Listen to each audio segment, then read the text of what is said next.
I'll ask one last time. Who are you?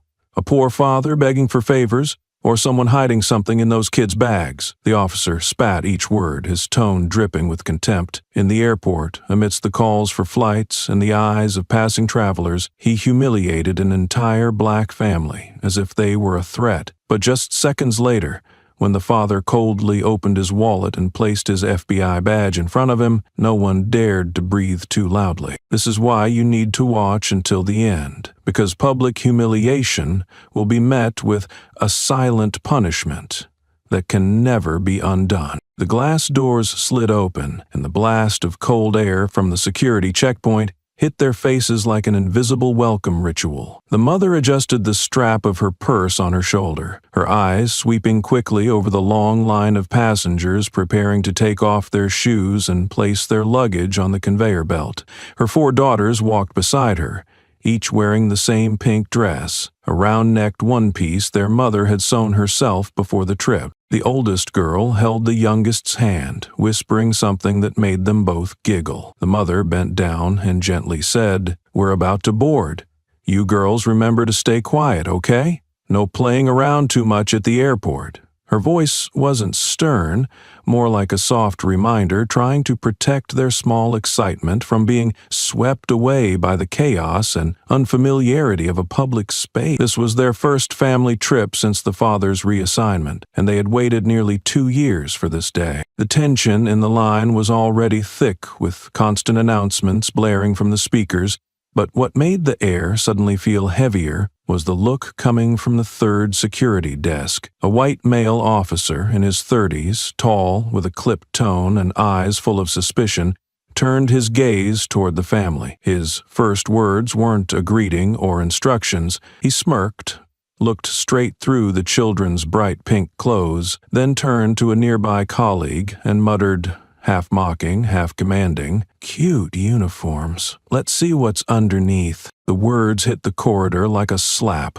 No one said anything, but it was clear that a few people in line paused mid-motion. The mother gently squeezed the hand of the daughter closest to her. She didn't look directly at the officer, but her gaze no longer held its earlier softness. The children, once eager for vacation, now started glancing around, as if unsure whether they had done something wrong. The oldest girl instinctively tugged her dress lower. It wasn't shame, but a reflexive shield in response to a certain kind of look. The officer walked over, not rushing, not angry, but each step made it clear to the mother, this wasn't random screening. This was selection, a kind based on things not listed in a passport. He glanced over their luggage, then shifted tone, pretending to joke. 1, 2, 3, 4, 5, full lineup. Planning a royal birthday party abroad? No one answered. A TSA agent 2 desks over started to move closer, but one slight tilt of the main officer's head sent him back to his post. The mother took a deep breath. Her fear didn't come from the possibility of being detained, but from what her children were learning in that moment, that in some places, skin color was still enough to spark suspicion. She opened her bag,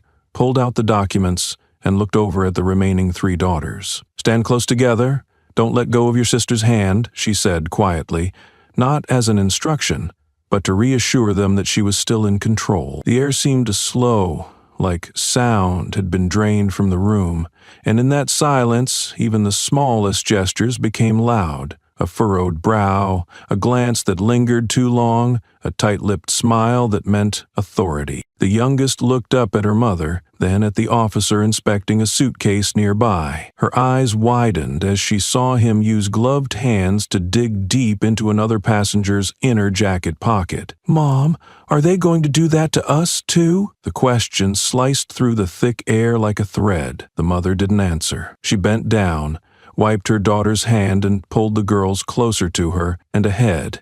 The officer began to walk toward them. The gray rubber gloves were on, ready for what he called a procedure. The trip hadn't started, but their sky was already darkened by power using words to dominate, not protect. And the one question left wasn't in the luggage. It was in the children's eyes. If even their mother was doubted, was anywhere truly safe? A second officer stood nearby, tall, thin, arms crossed, eyes dull, as if none of this concerned him. His uniform was neat, his badge shining, but his gaze avoided the mother's every time she looked over, silently asking for help. He saw it all, the sneer, the way the children flinched. He even saw the young TSA agent step forward, then stop when the lead officer flicked a hand, wordlessly saying, "Stay back." The agent swallowed, turned away, and busied himself with the trays. A passenger glanced over, then moved on. Nothing stopped. Power didn't need to explain. The lead officer stepped to the counter. The mother handed over her ID and tickets,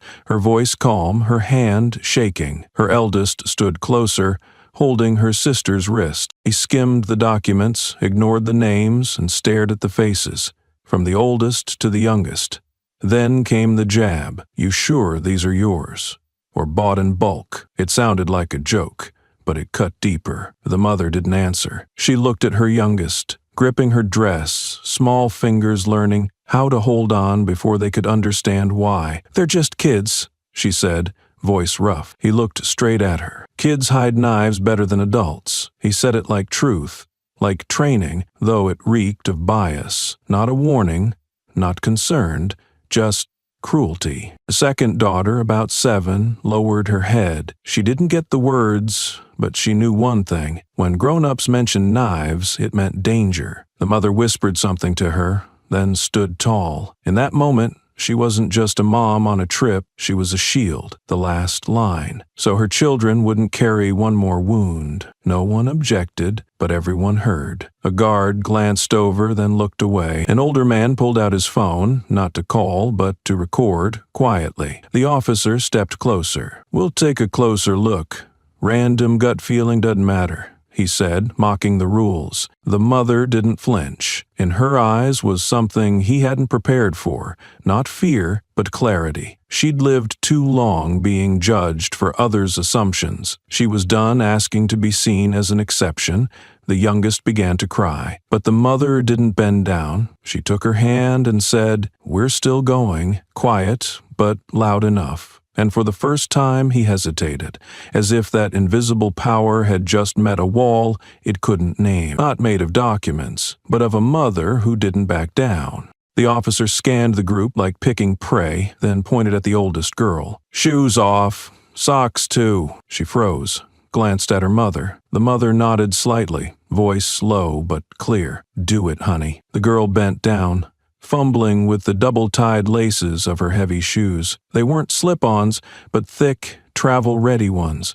Her movements were clumsy, the knot snagged, and she lost balance as one foot lifted. The mother reached down to catch her, both hands out, but in that moment the officer lunged and yanked her back like dragging a threat. Her back hit the floor with a dry thud that made nearby people flinch. Time slowed for a beat. No one expected a woman who had only held her kids, followed rules, and offered cooperation to be thrown down in plain sight by someone wearing a badge. A TSA agent raised a hand to step in, then froze when the second officer, still arms crossed, gave a warning look. The mother lay on her side, bruised arm pressed to her waist.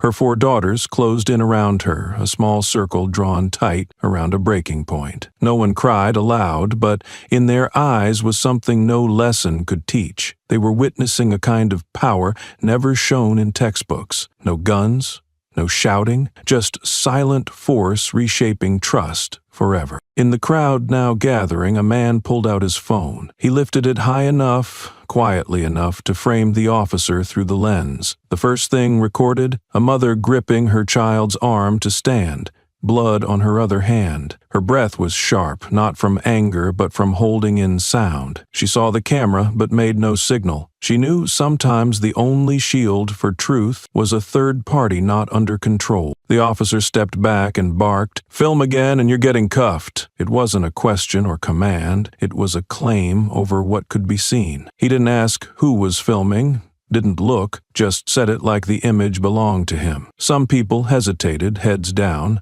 but the man kept filming, his hand steady, his eyes unshaken. The mother stood, blood streaked her sleeve, Her eyes no longer avoided anyone. The oldest daughter had retrieved her shoes, hurriedly putting them back on, eyes down. She wasn't trembling, but something had shifted in her posture. There was no longer hesitation. It was defense, shaped by public humiliation. That imprint doesn't fade. A murmur rose behind them. Did he push her? Someone whispered. A middle-aged woman backed up with her baby, shielding its head. A young man slid off one earbud, glancing at the phone screen nearby. The tension wasn't just around one family anymore. It began reaching everyone, like a quiet warning. If it were them on the ground today, would anyone stop it? The officer turned to the growing crowd, his gaze sharper. "Disperse! If you've got no reason to be here, get back in line." But no one moved. A few stayed silent, holding their place. The silence wasn't obedience, it was watching, waiting to see how far this would go. And in that moment, something reached a limit even he couldn't see. No amount of authority could control every lens quietly pointed at him. The youngest girl was just 4. Since being told to stand in line, she had clung to her mother's dress, wide eyes fixed on the man in uniform. She didn't know why her mother was pushed, or why her sister had to remove her shoes in front of strangers, but she knew this. Her mother's hand was getting cold, and her sister's eyes didn't look the same anymore. When the officer approached and crouched to her eye level, the girl screamed. Not a tantrum, but a survival cry. Sharp and instinctive, from a body too small to understand, but too alert not to fear. The officer's face didn't change. He leaned in and gently tugged the pink cat-shaped bag on her shoulder. Her mother reached out, but too late to stop him. He unzipped it, digging through each pocket like something urgent was hidden inside. Out fell crayons, a small comb, and a broken cookie. Nothing dangerous, nothing that could justify a search. But he kept going, hand methodical and cold. The mother's eyes stayed locked on every motion, not from fear of what he might find, but to keep her other daughters from breaking down. She said nothing, knowing even the right reaction could be twisted into non-compliance.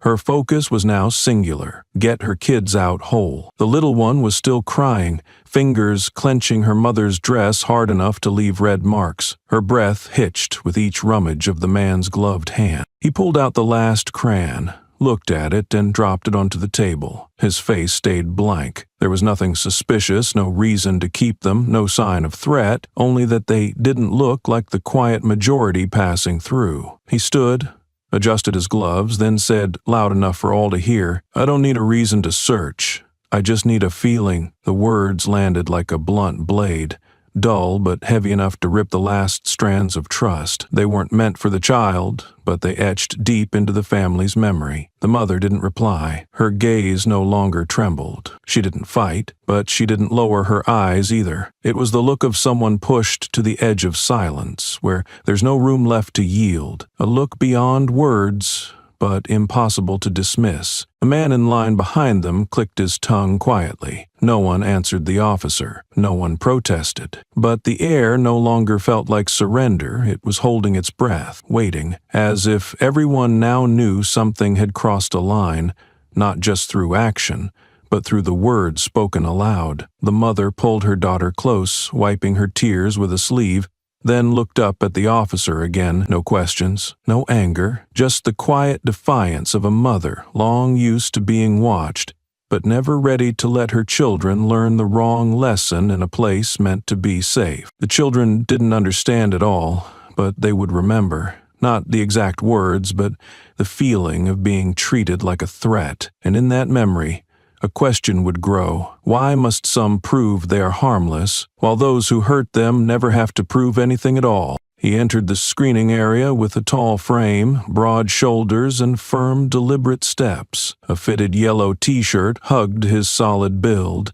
Dark pants and tactical shoes made him stand out from the crowd, quietly shuffling forward, heads bowed to procedure. His eyes didn't dart around.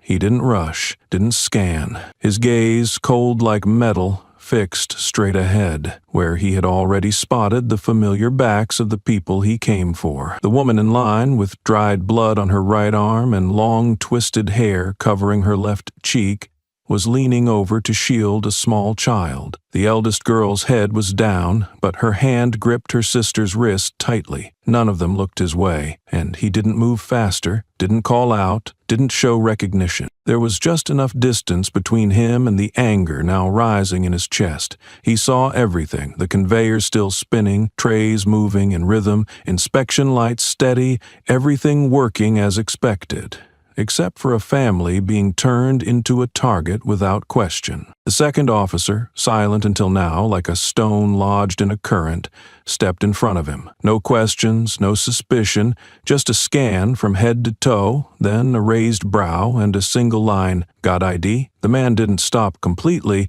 but his eyes moved, first to the glint of the badge on the officer's chest, then to the wrinkles near his eyes, and finally to the hand resting loose near the holstered weapon. A heavy silence followed, longer than necessary. "No ID. You go another way." The officer's voice came out like muscle memory, not thought. The way he said "you" wasn't conversational. It was a command, a pattern repeated until it became habit, a reflex of power when it meets someone it doesn't want to validate. But the man gave no reply. No frown, no reaction. He tilted his head slightly, just enough to hear what was happening beyond, his child's sniffles, his wife's short breaths, and the lead officer's voice ordering the suitcase searched again. He stood there, gaze cold as frost but feet planted. People nearby started to notice.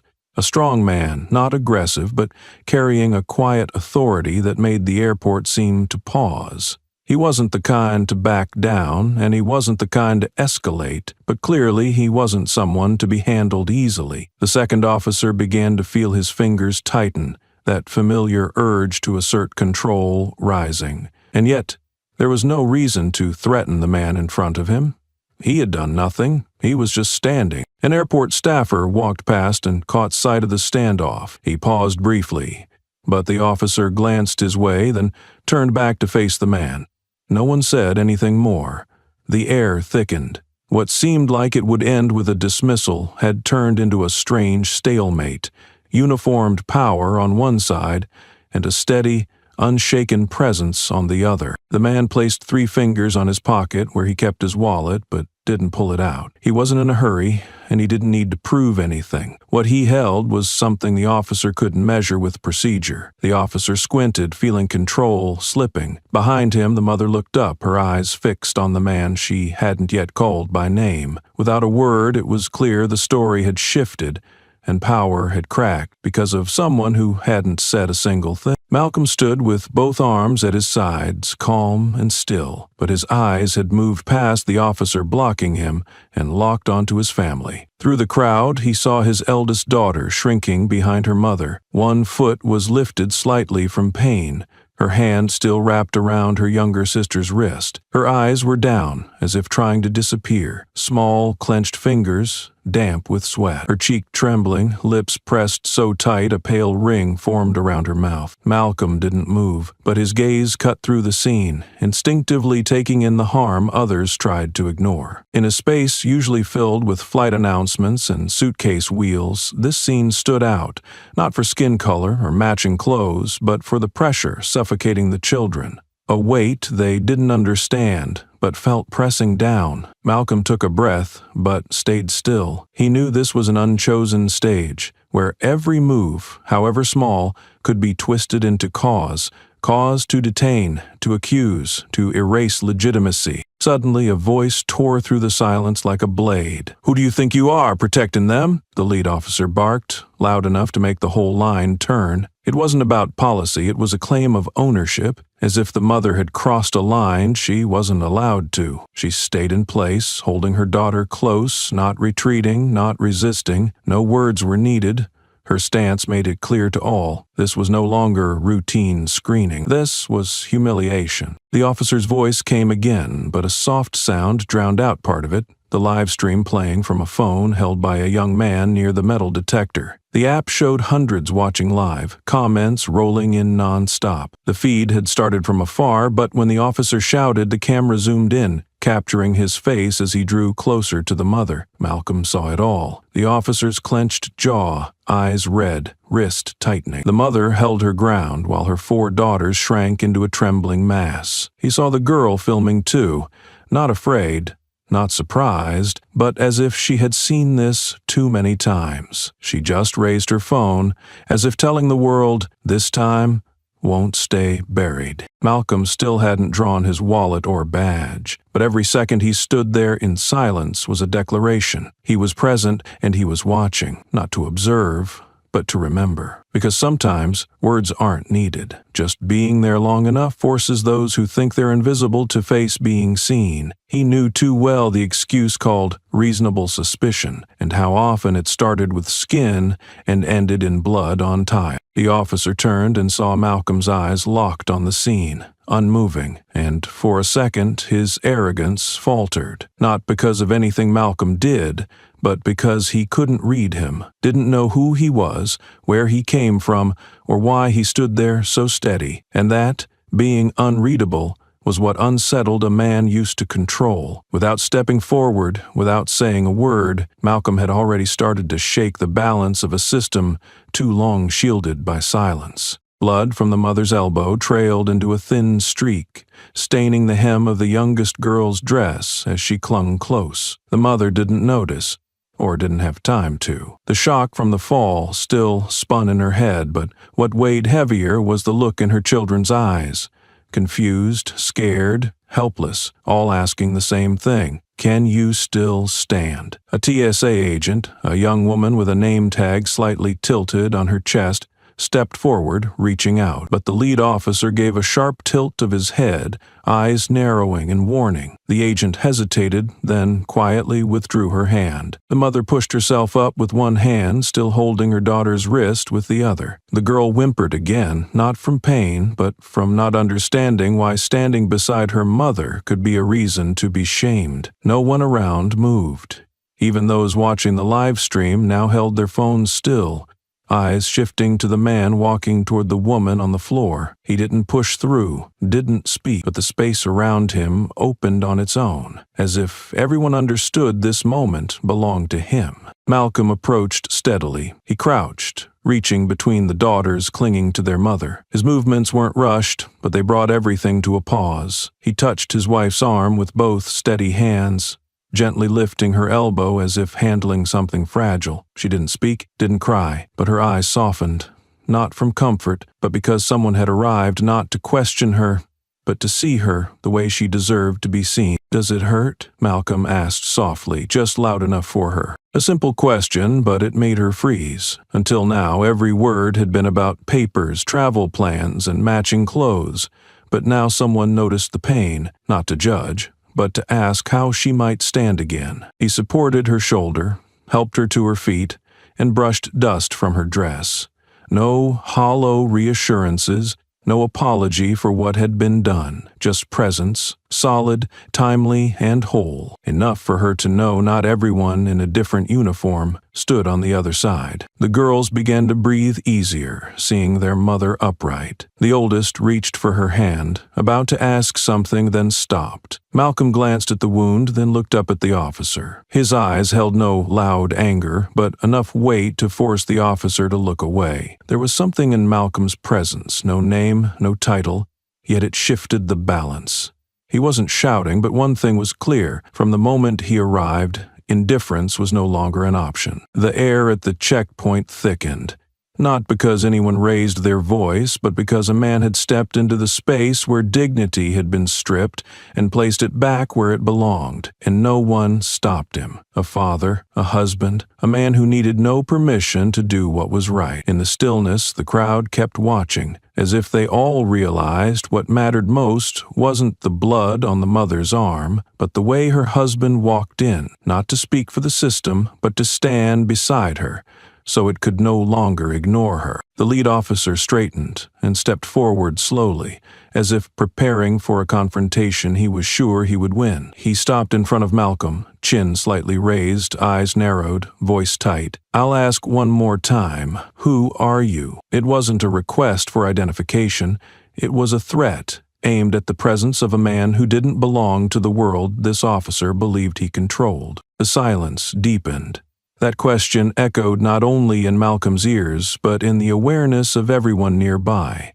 Ravelers, airport staff, and those still holding up their phones. It struck like a final blow to a trust already cracked, revealing the truth. Power here didn't come from protocol or position, but from a practiced contempt for others. Malcolm stayed still, one hand resting lightly on his wife's shoulder, eyes steady. He didn't step back or forward, just held his ground like a shield between his family and the man in uniform. No words. No gesture of identity. In Malcolm's eyes, the question didn't deserve an answer, not because it wasn't clear, but because it wasn't asked in good faith. It was a challenge to his right to exist, and that, to him, was not up for debate. A middle-aged man near the screening post lowered his phone. His face showed shock, but he didn't look away. He had just finished a 1-minute live stream, enough to capture the woman being shoved, the crying child, and the officer shouting as if scolding a thief. No edits. He hit share. A simple caption appeared on screen. "Black family humiliated at airport checkpoint for dressing alike." Within seconds, the clip began to spread. Another person nearby unlocked their phone, tapped the screen, eyes widening as the video rapidly gained views. A group of young passengers leaned over to watch, whispering in disbelief and anger. What had been contained within a few feet now moved beyond the checkpoint, across wireless signals, into every connected screen in the terminal, and from there, into the world. Malcolm knew he had become the center of attention without asking for it, but he also knew silence, held at the right moment, could carry more weight than any credentials. When facing contempt, you don't always need an argument, just the refusal to step back. He didn't answer the officer's question, but the way he stood, unflinching, eyes forward, no retreat, made the man who shouted falter without realizing it. The officer glanced at the group now staring into their phones. He didn't yet know how far the video had traveled, but he understood something had changed. He was no longer the only one defining the moment. Someone else outside this checkpoint was beginning to see what had just happened. And for the first time, control slipped from his hands without anyone needing to take it. A female TSA agent looked at Malcolm, then at the officer. No one spoke, but it was clear. The line between procedure and abuse had just been exposed in plain view. The father, the mother, the children, they were no longer surrounded by suspicion. They were being witnessed, and that simple shift had begun to fracture the tone of command the man in the badge had always relied on. The officer zipped up the last bag and pushed it toward the family with the back of his gloved hand. He straightened, head down like reading from a charge sheet, then looked up and tore through the tight silence with his voice. "Nothing there, but your faces are suspicious enough." It wasn't an update or an explanation. It was a cold, closing statement, wrapped in the authority he believed allowed him to treat a look like a crime. The mother bent down to repack her children's things. Her hands moved from habit, but her eyes no longer matched the motions. She didn't turn, didn't respond, but when she looked up, something had shifted. No more hesitation, no more fear of being detained, only a quiet sharpness. The gaze of someone wounded by the very system meant to protect her. It carried no rage, no tears, just clarity deep enough to show how far the insult had sunk. Malcolm placed a hand on his wife's shoulder, watching each child adjust their bags and smooth their clothes as if trying to shake off what had just happened. No one spoke, but the shift showed in every movement. The eldest walked slower, eyes no longer fixed on the floor but scanning the faces around her, not with blame, but with intent, to remember who turned away, who stood nearby and did nothing, and who saw everything but stayed silent, as if the truth needed no witness. The family was allowed to leave. The officer offered no parting word, no note, just stepped back with hands on hips, eyes still locked on them as if they might turn dangerous again at any second. The hostility wasn't in what he said, but in the way he stood, openly contemptuous, even after being proven wrong. An airport worker pulled the barrier aside. People in line began to move forward, but the usual noise of a crowded day was missing. Everyone felt something had just happened, something they couldn't brush off as a minor scene. A woman holding her phone tapped save. She didn't share the video yet, but her eyes followed the family as they walked away. The mother walked with a slight lean, her injured arm pulling her off balance. Each step echoed in the long corridor, as if silence itself had stepped aside to let the sound speak. Malcolm walked last, his gaze steady behind them. He didn't assert power, didn't deliver warnings. His silence did the work. The man who humiliated his family wasn't arrested, wasn't shouted down, but had lost something more valuable, the trust of those who had seen. The youngest girl tugged her mother's hand, asked something in a small voice, but no answer came. The mother only looked down at her child, then ahead, toward the gate where the light was beginning to show. One step out of the dark, but nothing left behind. What happened clung to every glance, every motion, as if their bodies had already begun adapting to survive something they never chose. None of the family looked back, not because they wanted to forget, but because they had remembered enough. The words, the silence, the details, all of it had settled into memory, a kind of evidence not written on paper, but lasting in truth, that even without doing anything wrong, a black family could still be treated as suspicious, simply for showing up too exactly in the wrong place at the wrong time. The oldest daughter slowed, turned to make sure her father was still behind them. Under the cold white airport lights, he stood out, not by height or clothing, but by the way he moved. Steady, quiet, controlled. She paused when he drew close, then looked up, her voice barely a breath. "What did we do wrong, Dad?" Malcolm didn't stop. He met her eyes, placed a hand gently on her shoulder, and nudged her forward. No words came, not because he had no answer, but because any answer now would teach her something he wasn't ready to accept, that in some places, people don't need a reason to hurt a family. The question didn't fade. It lingered like a dull ache no medicine could touch. But her father's gaze, steady, protective and heavy, told her she had just crossed into a kind of growing up no child should reach so soon. The family turned into a small waiting area near the gate. The mother sat on a bench, carefully wrapping her wound with a bandage a late-arriving medic had brought. The kids drank water, shared a few candies, and tried to hold on to some leftover joy. But no one smiled. No one asked when the flight would take off. Malcolm whispered something to his wife, then stood and walked toward the men's restroom. He didn't need company. He didn't need a break. Inside the tiled room filled with soap scent and fan noise, he picked the last stall, locked it, and leaned against the wall. He checked his phone, swiping past a stream of alerts from social platforms. A video link sat pinned to the top of his feed, tagged "Gate Check Racism," with more than 10,000 shares in under an hour. He tapped play. The first frame showed the officer pushing his wife to the ground, their youngest screaming. Another angle cut their oldest wobbling out of her shoes, barefoot, foot hitting the floor. He swiped to the next clip, the officer yelling in his wife's face, almost pressing into her body as she held a child. The words were clear, each one sharp. Behind them, the kids' faces, no one crying out loud, but the fear showed in their clasped hands. Another clip, shot from the left, showed Malcolm himself walking in, his eyes cutting through the air. He saw the moment he didn't answer when asked who he was, saw the silence making waves in the comments.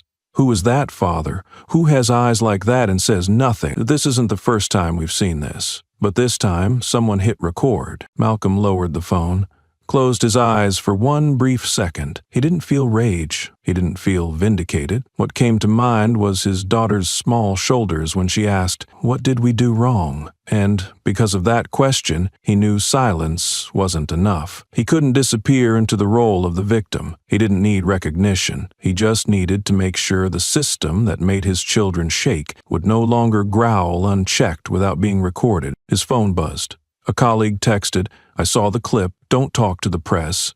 But if you need legal backup, I've got you." Malcolm didn't reply right away. He saved the message. then reopened the video. This time, he didn't look at the officer who shoved his wife. He looked into the eyes of his children, those he tried to keep safe, now carrying a lesson no father wants to teach. And from that moment, he knew the only thing left was to see it through, not with shouting, but with steps marked by evidence, memory, and a truth they could no longer deny. In less than 5 hours since the video was uploaded, views had surpassed 2 million. On screens across devices, the scene of a police officer shoving a mother, yelling into her face, then searching a little girl's bag like confronting a dangerous suspect, replayed with every swipe. No color filters, no music. The clip held power not because it invented a new story, but because it exposed an old one. Hundreds of thousands of comments poured in, the top pinned one asking a single question: if they were white, would this have happened? The question didn't seek one answer. It opened up a flood of responses. Some tried to explain with protocol, security standards, and cooperation, but the stronger, louder current came from people who had lived through being profiled for not wearing the majority's face. I got stopped at an airport for wearing a hoodie. I was 13 with my mom. Another wrote, one time I had to take off my wig to prove nothing was hidden.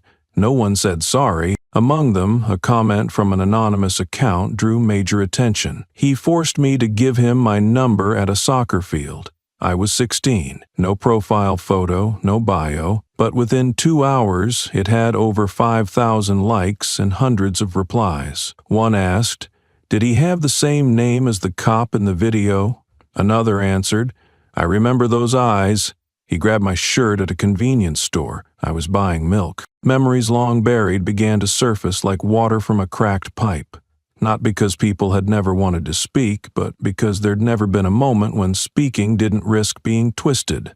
This video, spreading like wildfire, had become living proof, making even the smallest voices harder to dismiss as exaggeration. And for the first time, those who endured felt that if they didn't speak now, they'd be pushed back into the old state, where silence was praised as being polite. A freelance journalist posted a short article listing 12 prior incidents linked to the officer in the clip, pulled from civil complaints and old reports, scrubbed from government pages. Some were marked handled internally, others insufficient bases for further inquiry. But the pattern was clear. Most of the people targeted were black teenagers, lone women, or those showing fear before being stopped. The story reached local media. They didn't name the officer, but referenced the airport incident, calling it a screening that crossed the line. Meanwhile, a Southern civil rights group issued an official statement calling for an independent investigation free from internal influence. The message was reshared tens of thousands of times, not because it was new, but because this time it had something to stick to. The video, still multiplying across platforms, now appearing in group chats, student posts, and even a high school radio bulletin more than 500 miles away. Malcolm read the comments with quiet eyes. He didn't reply, didn't share, but he knew each short post was a piece of a much larger map, one where his family was just a bright red dot in a long chain of forgotten or buried incidents. He didn't need a microphone to speak, because clearly those once seen as isolated were forming a collective, not organized, not loud, but strong enough to make the world turn its head. And he understood that, from this moment on, it was no longer just about his family. It was a test for an entire community to see if truth, shared at the right time, could crack a system built on silence. That afternoon, the hashtag #GateCheckRacism surged to the top of every trending chart. Social media users flooded timelines with the clip showing the officer shoving a black mother, searching a crying child's bag, and mocking the reason for it all as a feeling. A verified account led the wave, posting, if they had been white, would anyone dare yank a 4-year-old's bag and ask if she was hiding a knife? Below each video were thousands of comments, ranging from outrage to eerily similar stories. He did the same to my sister at the East Side gas station. I remember him, made me show my belt because I looked off. He showed up in a lawsuit once, but the file disappeared. One admission hit harder than the rest, like a crack breaking through the last layer of denial. He forced me to give my number at the park soccer field. I was 16.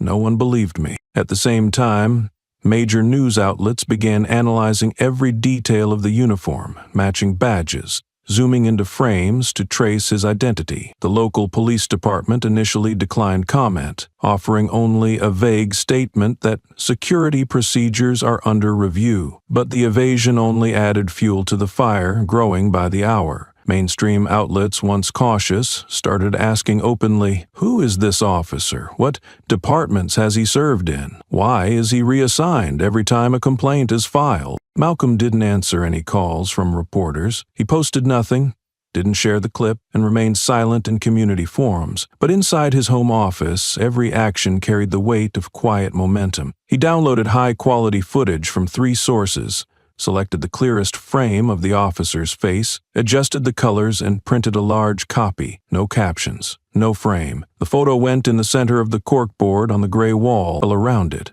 blank sheets of paper.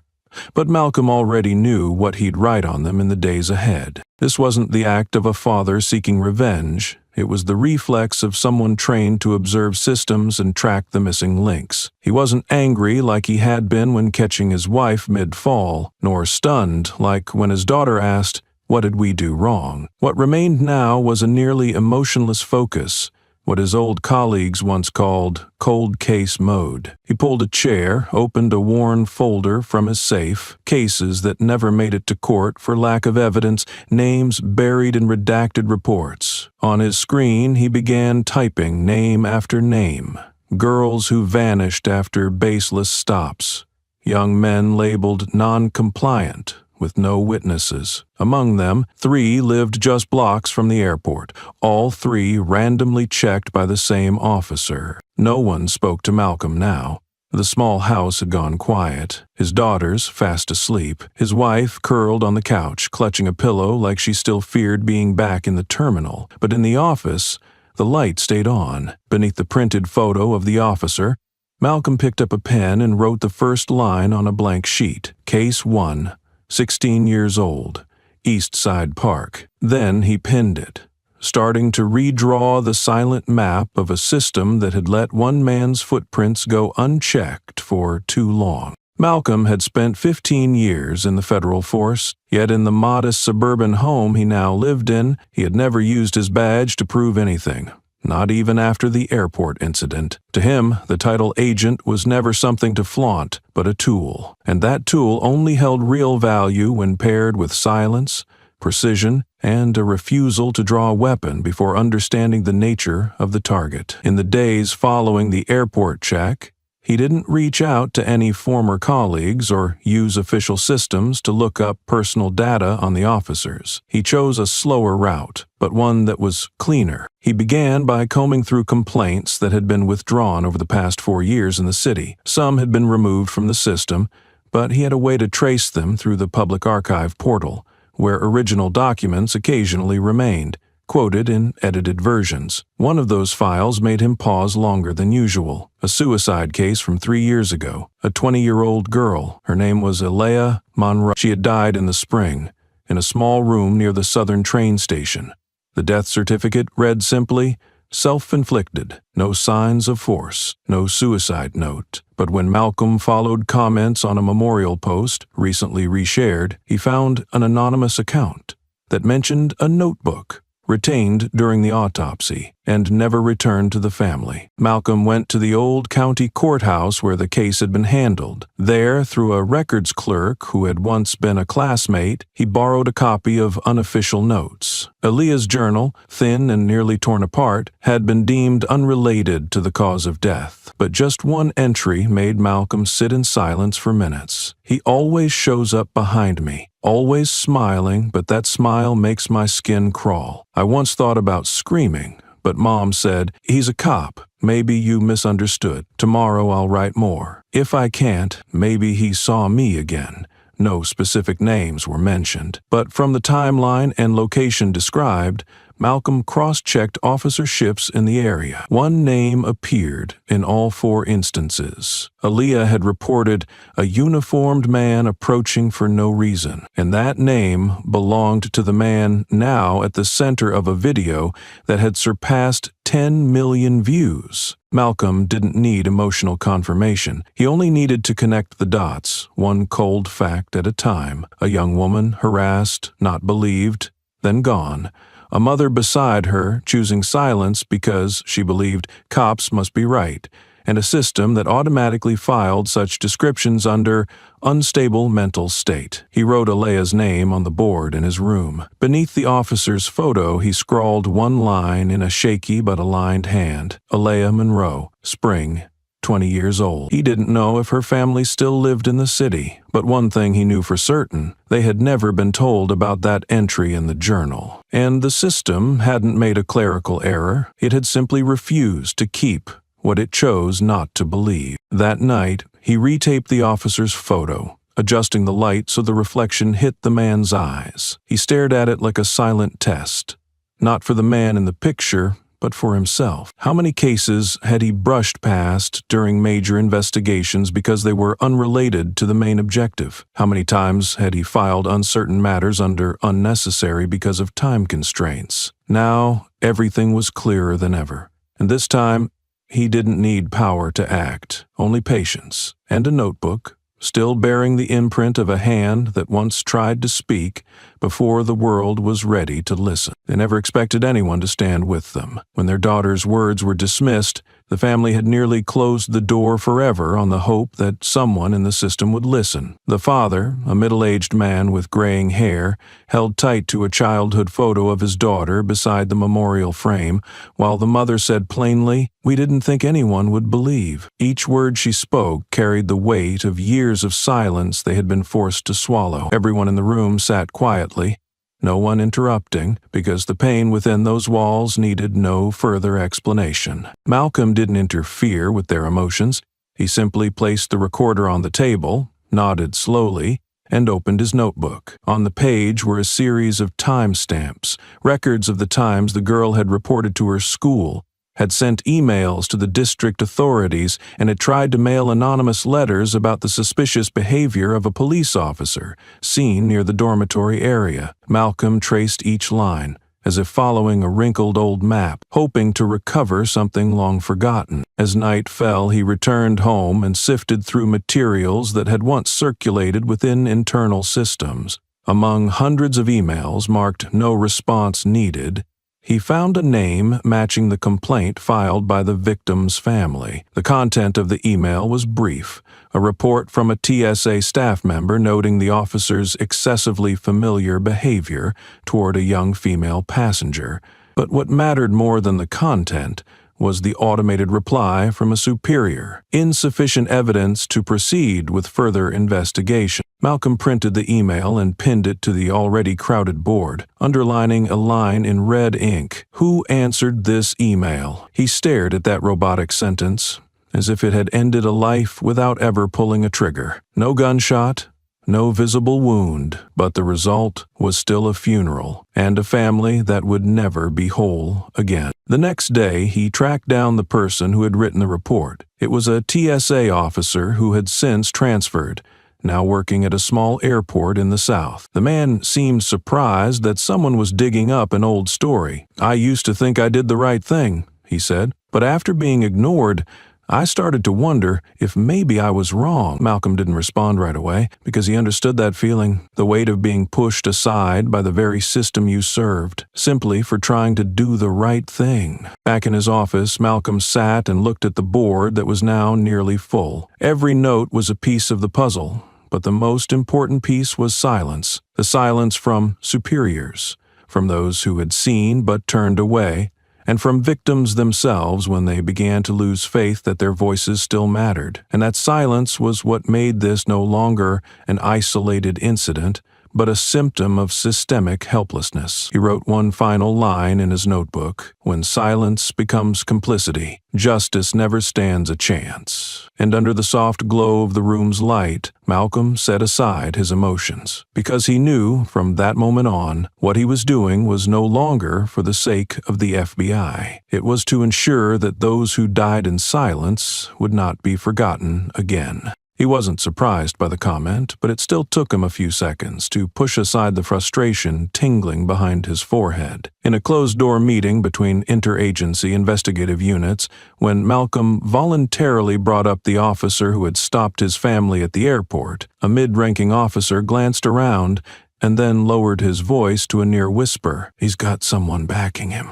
The sentence sounded like a gentle warning, but carried immense weight, as if cautioning someone about to step into an unspoken, forbidden zone that everyone understood but no one dared put into writing. Malcolm didn't respond. He didn't need to ask who or why anymore. Experience had taught him that when someone needed protection, there was always something being hidden. He left the meeting with no new allies, but he didn't need them. On the drive back, while stopped at an intersection, Malcolm unlocked his phone and sent a 6-word message to the only contact he trusted outside the system. "Need to meet. You should see this." The recipient was Adrian Keller, an old friend who had worked with Malcolm on multiple federal investigations and was now holding a position at the Department of Justice. They hadn't kept in touch for years, but the one thing that had never changed was that both acted based on what was right, not who stood behind them. Their meeting took place at the end of that day, in a small cafe nestled between federal buildings. Malcolm didn't bring printed documents or a hard drive. He carried only an encrypted laptop and a file folder containing copies of allegations, ignored emails, and the journal of the young woman who had taken her own life. Adrian opened the folder and silently read through every page. His expression remained mostly unchanged, but Malcolm knew the signs. The difference between someone processing information and someone suppressing anger. When Adrian looked up, his eyes had shifted. "You're sure about the victim's identity in the airport incident?" "My family," Malcolm answered plainly. The reply made Adrian pause, as if suddenly understanding another layer of why Malcolm had pursued the case with near-obsessive persistence. "Maybe I can't launch an official investigation just yet, but I can do something else." Adrian closed the folder, pulled out his phone, and turned toward the far wall,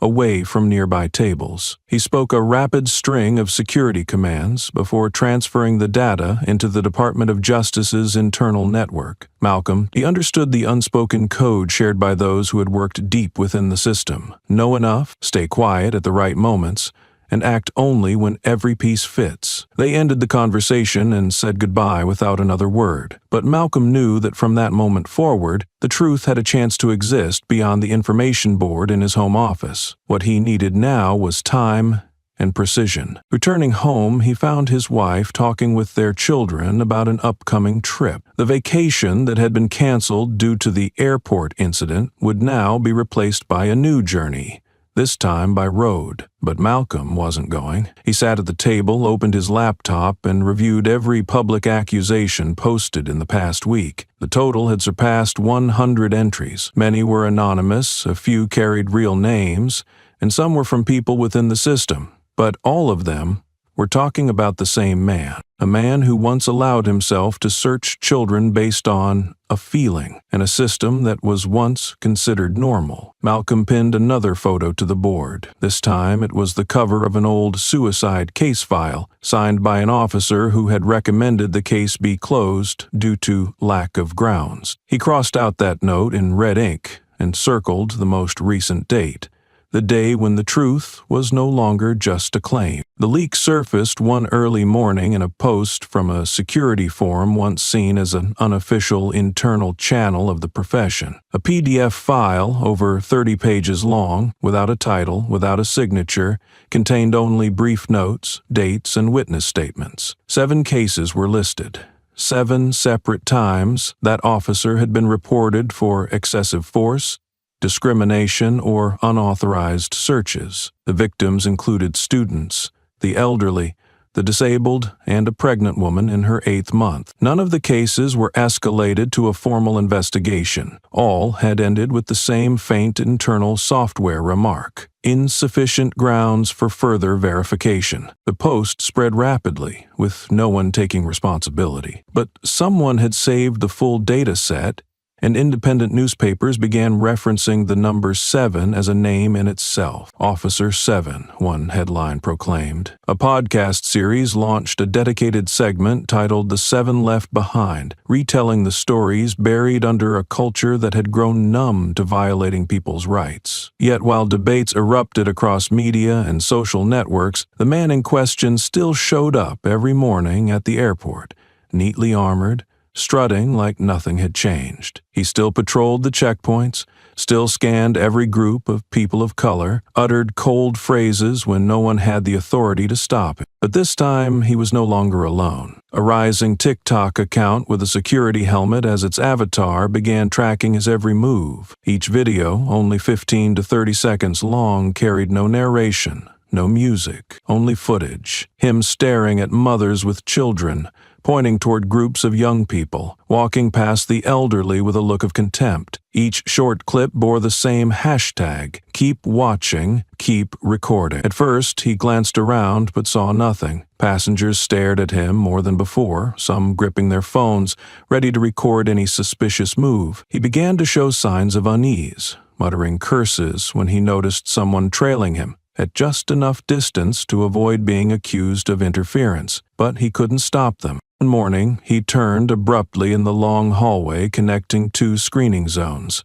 A girl in a gray hoodie was live streaming, her face half covered by a mask, giving only a faint smile when he looked into the camera. No words, no excess gestures. She simply kept following him, staying within legal distance, breaking no rules, just watching. Malcolm knew about those videos. He hadn't started them, but he had saved every one to his private drive. The more clips appeared, the more he saw one thing.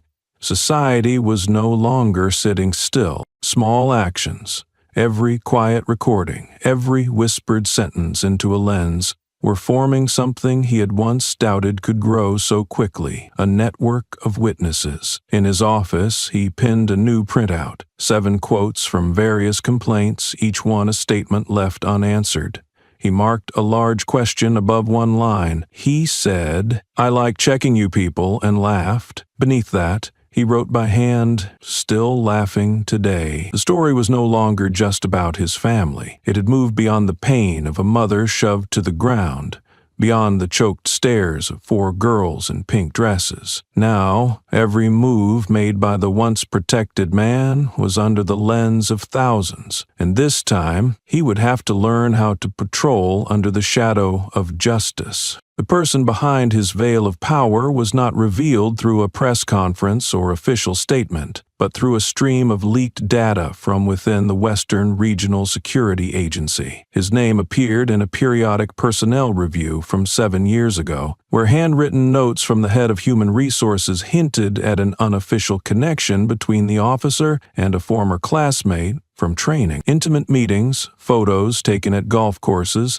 and brief yet suggestive email exchanges began circulating, shared by insiders who had screenshotted and passed them to the outside. No document explicitly confirmed the power relationship, but the cover-up revealed itself in how complaints were postponed, evaluations were transferred to another department, and reports disappeared in transition. Meanwhile, a different figure emerged amid the wave of outrage. A former female officer who had worked in the same area with him 5 years ago sent an open letter to an independent human rights organization. In the letter, she described the exact incident that led to her reassignment. "I saw him corner a young girl in the staff parking lot. I reported it. 2 weeks later, I was reassigned to another area, no reason, no paperwork." Her words weren't aimed at vindicating herself or reclaiming her role, but simply to affirm that what was once dismissed as rumor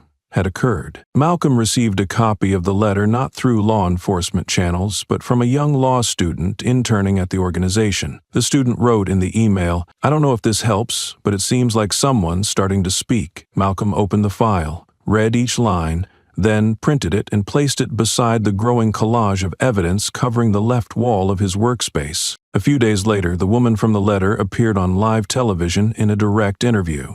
Her face showed exhaustion, but each word she spoke was steady. When asked whether she feared retaliation for coming forward, she replied, "I've been scared for too long, so scared that silence became a reflex.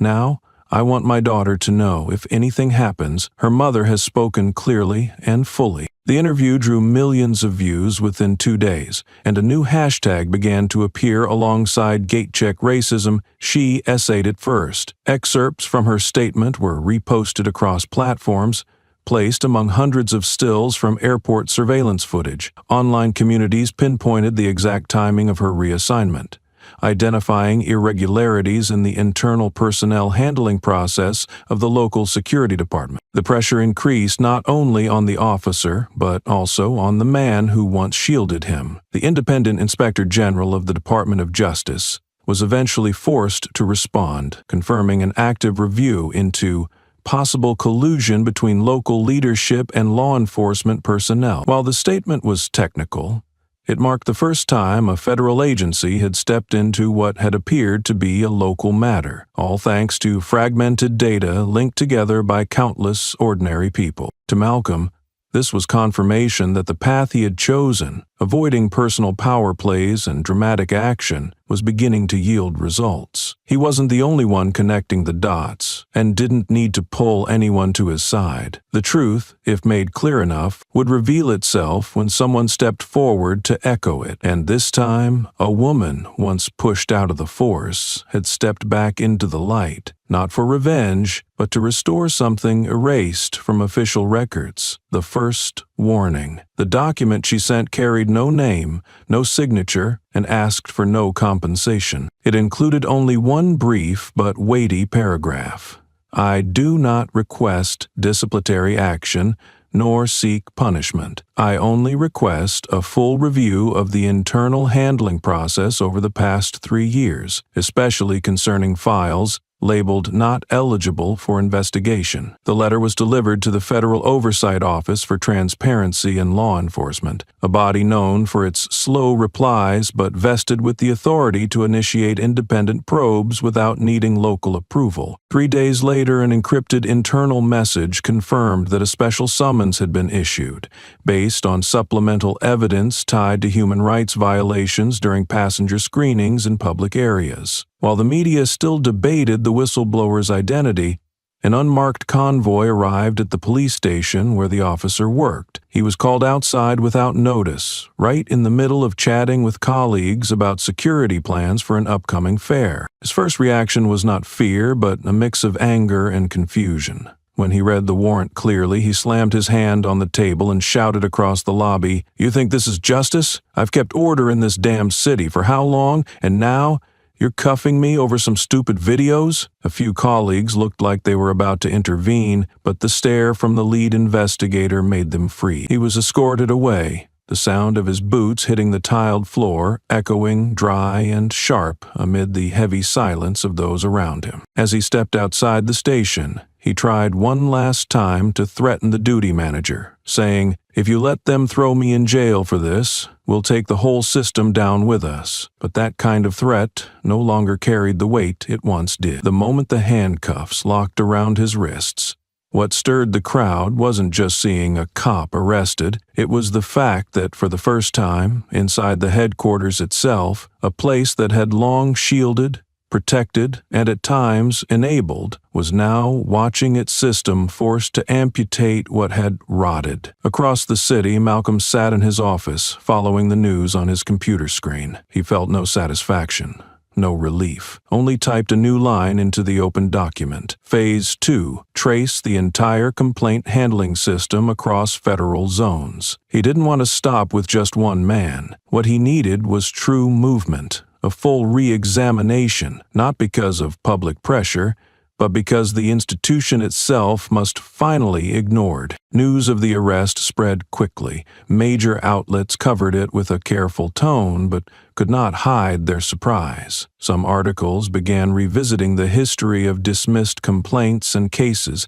handled internally with no clear outcome. People who had once stayed silent started to speak up, forwarding old emails, digging up correspondence, and reposting entries that had once been taken down. There were no street protests, no banners, but comments. Short clips and modest testimonials kept surfacing, as if every piece was finding its rightful place. For many, justice didn't come with a court verdict, but in the moment they first saw someone who had long stood above the law, pulled back down to where he had always believed himself untouchable. This time it was the system itself that signed the warrant, and the one who signed it wasn't pressured from outside, but from files long forgotten, now returning as a reminder that could no longer be ignored. The trial began in silence, but not the familiar kind that often blanketed proceedings for misconduct within the force.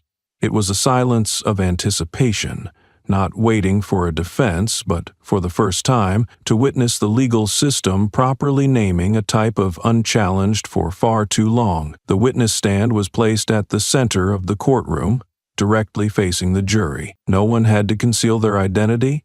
No one was asked to speak using codes or assigned numbers. The first to take the stand was a young woman, her eyes steady, though a faint scar remained visible on her wrist. She didn't tremble, didn't pause to search for words, but spoke as if every detail were still etched into her memory. She described the moment he approached her at the public basketball court, speaking in a tone that wasn't overtly threatening, but still chilled her. "No one believed me. They said he was just joking." Then she looked directly at the rows below, but I never forgot that look in his eyes. Next came the mother, who had been shoved at the airport. She walked slowly, her hand still marked by the injury from that day, but her voice was firm. She recalled what the officer had said while searching her youngest child. "Kids know how to hide knives better than adults." She paused for several seconds, as if giving the room time to absorb the absurdity of applying such suspicion to a little girl in a pink dress with a bow. "I'm not asking anyone to believe me, but since that day, my daughter hasn't slept soundly." An airport employee was called afterward, carrying logbooks from the shift during the incident. He confirmed seeing the woman pushed while holding her child. "I wanted to step in, but got a warning glare. I used to think staying silent was safest." The prosecutor asked, "And now?" He didn't hesitate. "Now, I understand silence is part of the wrongdoing." The final witness was the young man who recorded the first video. He held up his phone, and the short clip played on a large screen. In the courtroom, no one moved. The scene was familiar: the mother bending down for her child, being shoved, the youngest daughter crying, and the officer inspecting the bag of a child not yet out of elementary school. "I only meant to protect her," he said. "I didn't think it would change anything. But if everyone looks away, this will keep happening." After the witness testimonies, the prosecutor stepped forward, holding a small, light purple notebook. It was a copy of the journal belonging to the girl who had taken her life 3 years earlier, a case once closed due to insufficient evidence. He opened to the final page and read slowly, each word echoing through the microphone. "If he still wears a uniform, who will protect us?"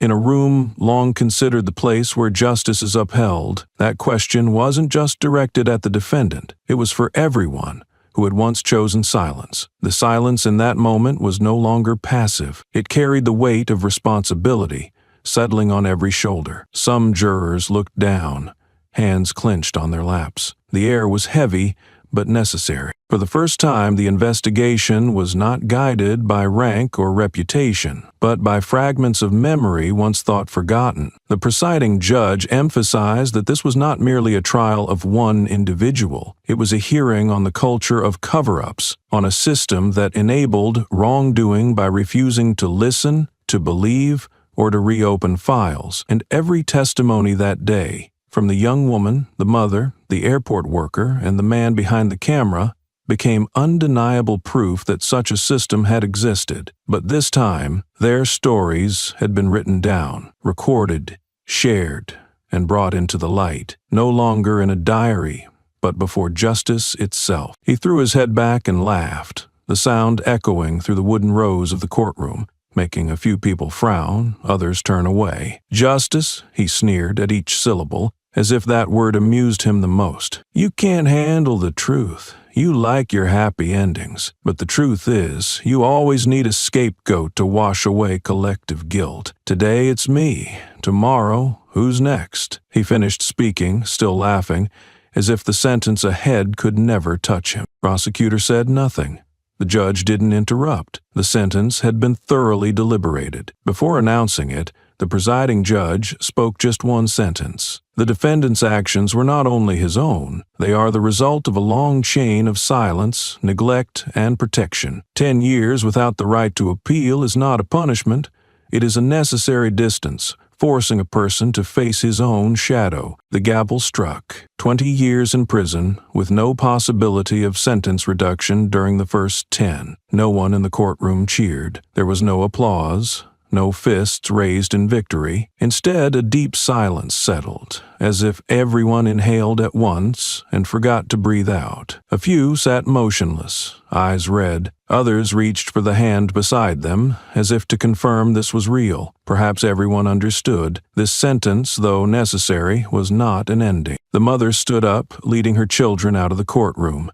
The youngest girl still clutched her mother's sleeve, but her eyes no longer held fear. She looked around, seeing for the first time strangers nod toward her family, without avoiding her gaze. In the hallway, a young woman, the one who had written the final line in the diary, was wrapped in her aunt's arms. She whispered, "I didn't know if I was strong enough to speak in court." Her aunt replied, "You didn't need to be strong. You only needed to be real." Malcolm walked slowly outside, his phone still buzzing with messages from colleagues at the Department of Justice. He didn't read them. He stood by the barrier, watching the crowd disperse into the square. One person held a small sign that read, "Not every victim survives to tell their story." Others simply stood in silence. Those who had once feared recording, once stayed silent, now held candles, slips of paper, or simply gazed longer than usual, all signs that something in them had changed. A few reporters followed, asking for comment. Malcolm said nothing. There was nothing left to say. The witnesses had spoken.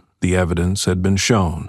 In every clip, every file, every trace the system once chose to overlook. He walked toward the parking lot, where his wife and children were waiting. His eldest daughter ran ahead and asked softly, "Are we safer now?" Malcolm bent down, brushed her hair back, and nodded gently. "Not completely, but at least now you know you can stand without bowing your head." She said nothing more, only held his hand tightly. Inside the courtroom, the officer was escorted out through the rear exit, his eyes still holding defiance. But this time, no one looked away. The guards stood firm, faces neutral, and with every footstep echoing down the hallway to detention, there were no more sounds of resistance. Only a long exhale from those who had once believed the system would never look back at itself. The case was closed. But the question of what permits someone to hurt others without being held accountable remains. And perhaps only when that question is asked in the quietest places, in classrooms,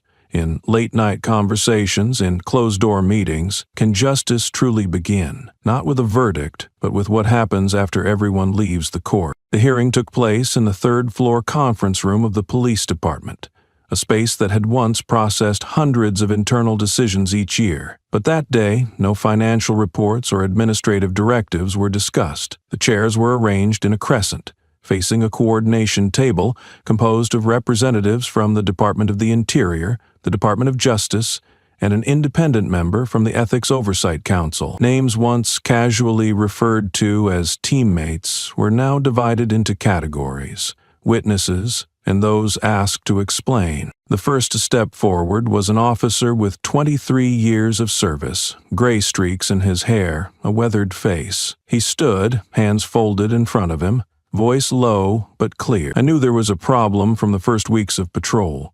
Sometimes I saw him detain people just because of a glance or a handbag, but I didn't speak up. At the time, I was applying for a loan to expand my house. The bank required 6 consecutive months of stable pay, no transfers, and no negative marks. I needed this job. He paused for a few seconds, eyes stinging, though no tears fell. I haven't been able to forgive myself, but I also don't know if I had any other real choice back then. Next was a young female officer who had worked in the same unit.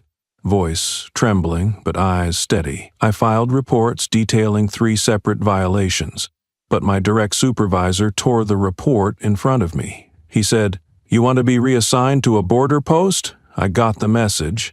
I kept the copies but never dared submit them to higher-ups. At the time, I thought at least I had the evidence, waiting for the right moment, but the truth is, I waited too long. Another officer spoke bluntly.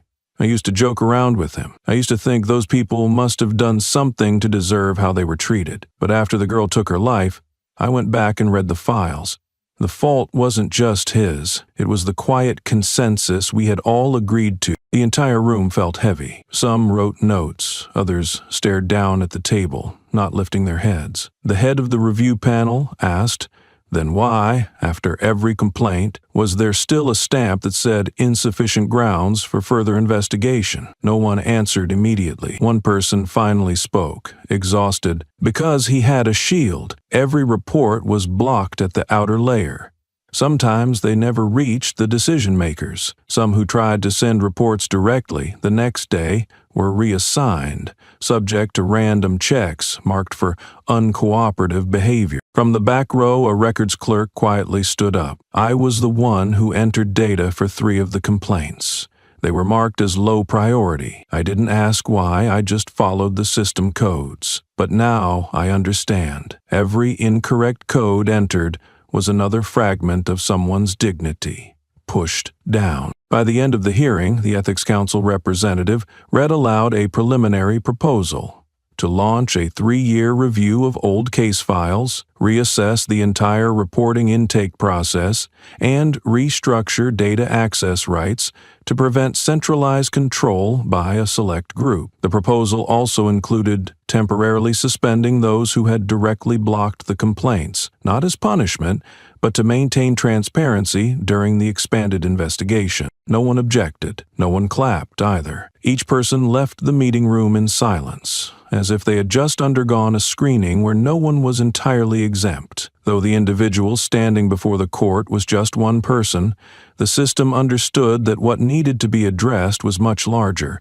and much more delayed than the verdict that had just been read. And now, the hardest part begins: to examine oneself. When that TSA officer stepped forward, the already heavy room became almost suffocating. A young woman, small in stature, clutching a trembling folder of documents, stood before dozens of eyes on the hearing panel. Her hair was neatly tied back, her face bare of makeup, but her voice had lost the composure of someone trained for emergencies.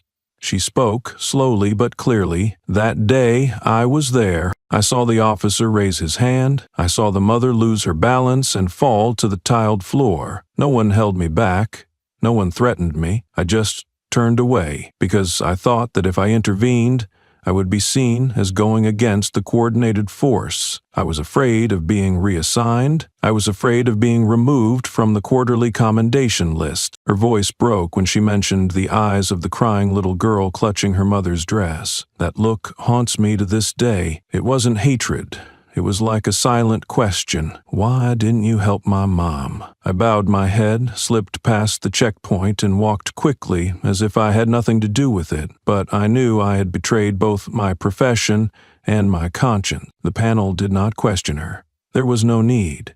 Those seated behind her didn't scoff or blame either. They stayed silent, because that confession was not made to lessen guilt, but as a form of public reckoning. It was the first time since the incident that someone outside the police force acknowledged the fault of silence, and that statement, simple yet weighty as a verdict, echoed far beyond the hearing room. Within just 1 hour, the largest media outlets ran bold headlines: "Silence is not neutrality. It is choosing a side without speaking." The phrase spread like a wave, appearing on protest posters in several states, quoted in speeches at law schools, even handwritten on whiteboards in high school classrooms, as a reminder that silence in the face of injustice is not innocence, it is a choice, and that choice has consequences. Later that same day, a local news station aired an interview clip from a former member of the internal investigation team. That person stated, "Many saw the wrong, but they were used to bowing their heads,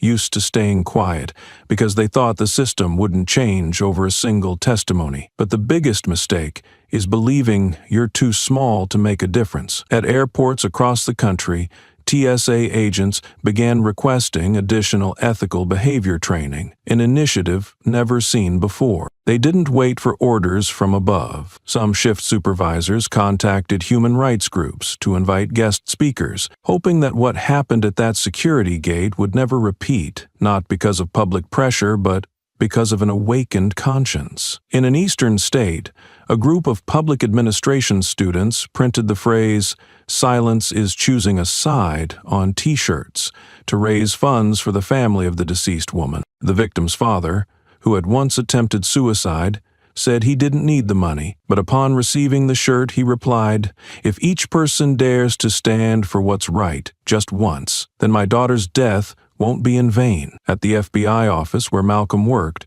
the newspaper bearing that headline was pinned right next to the security bulletin board, not to honor anyone, but to remind those in duty that truth doesn't need to be loud to be heard. It needs someone to choose to stand with it from the very first chance. And sometimes, doing what's right doesn't start with the whistleblower, but with the one who refuses to look away. In a themed session at a public high school in the suburbs, a meeting room had been turned into a space for dialogue. Plastic chairs were arranged in a semicircle, with a small table in the center holding a faintly glowing projector screen. On the screen, a large question read, "Which reflex will save someone?" No graphic footage was shown. Instead, there were short video clips, quotes from news articles, and still frames, capturing the gaze of the mother at the airport, a look many students later described as like she was staring right at me, even through a photo. The civics teacher stood in the center of the room, holding no lesson plan, speaking not like a lecturer. She asked a question. Imagine you're there, witnessing someone being treated unfairly, but you're afraid to speak up because you might get involved. Which reflex would come first? A step back or a step forward? The question demanded no right or wrong answer, but suddenly the room fell unnaturally quiet, as if everyone had entered an internal dialogue of their own. A small framed girl in the front row, hair tied to one side, raised her hand. Her voice was steady and clear, yet carried a kind of sorrow that no 16-year-old should have to bear. If I look away when my friend is insulted because of her skin or her appearance, would I still be trustworthy when I say I'm a good person? The class turned toward her, not out of admiration for her courage, but because her question had stripped bare something everyone had felt but never said aloud. Kindness cannot come later. It cannot be an afterthought. The boy added, "I think people say, 'Let's wait and see,' as a way to delay things. But while they wait, someone gets hurt." The teacher didn't interrupt, just nodded and let the conversation continue. The atmosphere no longer resembled a typical homeroom session. It had become a place where students dared to question themselves about moments as seemingly small as looking away when someone is mocked in class, or laughing faintly when a peer is called by a cruel nickname. At the end, the screen displayed another line, "Silence is not peace. It's a mask for choosing sides." Some students quietly jotted it down in their notebooks. Others snapped a quick photo with their phones, not to post, but to keep. A history teacher, standing just outside the hallway, whispered, "If this generation is starting to ask itself these things, maybe an incident like what happened at the checkpoint won't have to repeat, at least not in silence." Later, a group of students proposed painting a mural behind the school, with no political symbols and no images of specific victims. They simply wanted to depict a familiar scene, a child turning away from a crowd mocking his friend and placing a hand on that friend's shoulder. No dialogue, no slogans, just action. Because, as one student put it, courage doesn't always need to shout. Sometimes it just needs to show up. In another part of the city, a parent council, after hearing about the session, began discussing ways to integrate moral reflex training into early school curricula. One mother, a former flight attendant, shared, "I used to teach my child to be cautious, not to get involved in other people's issues. But after this, I think what I should be teaching is how to step in at the right time in the right way." The airport incident had moved beyond the realm of news. It had become a mirror through which communities, classrooms, and families reflected on themselves. Because truth doesn't always need to be shouted to make change. Sometimes it begins with a question that ends without an exclamation mark, but makes an entire generation pause to think. And from questions like that, a society begins to relearn how to stand beside what is right. The class ended, but no one left their seat right away.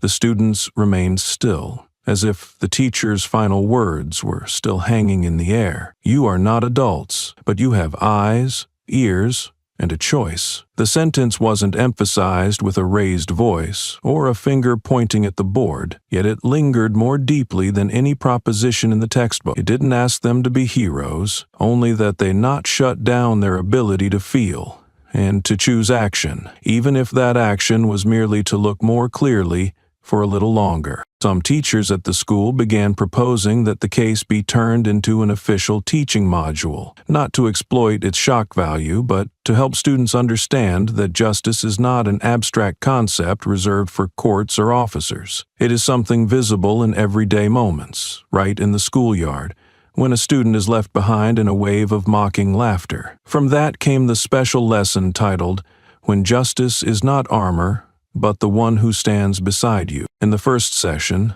teachers didn't tell the story chronologically. They began with a photo, 3 people, a mother, a child, and a man standing a few steps away. Their eyes weren't facing the camera, but seemed to be looking straight at the viewer. "What do you see?" the teacher asked. One student answered, "They're not avoiding attention, but they're not trying to draw it either." Another student added slowly, "They're standing there, like no one else is protecting them, so they have to stand like people who deserve to be seen." There's no grading rubric that can score those responses, but even the teacher admitted that was the moment they believed their teaching wasn't in vain. The students didn't need to know the victim's name, didn't need to read legal codes to understand what was right. They only needed to recognize, if just one more person had stepped forward that day, a young woman's life might not have ended in despair. In the school board meeting room, a board member shared her daughter's reaction after the lesson. She asked me, "Mom, have you ever turned away?" I wanted to say no immediately, but then I thought, maybe I have. That question led many adults to reflect on their reflexes. No longer was it, "I was scared," or "I didn't know what was happening." It became, "I chose silence, and that's made me rethink things." With that growing ripple effect, several other schools in the district began reaching out to borrow the lesson materials. Some worried that bringing sensitive topics into classrooms would stir controversy.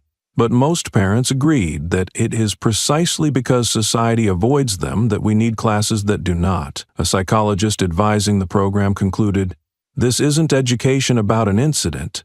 It's education about the role of a witness, something ethics classes rarely touch." That lesson sparked a small change with wide resonance. During recess, a group of students stepped in when they saw a classmate being mocked for their skin color. They didn't shout or record it, just stood closer, placed a hand on their friend's shoulder, and asked the other student, "Do you realize what you just said could be hurtful?" Nothing escalated. But that day, the teacher received a message from the offended student's parent. "For the first time, my child told me their friends stood up for them before an adult had to step in." What began as a case seemingly closed with a verdict became a real shift when the children realized they were not powerless. The lesson on justice was no longer confined to adult concepts, but began where it often seems smallest, in a classroom, in a brave question, and in a choice not to look away. And maybe, if such lessons continue to be repeated, justice won't have to wait until someone falls for it to appear. The press conference at the City Hall auditorium attracted hundreds,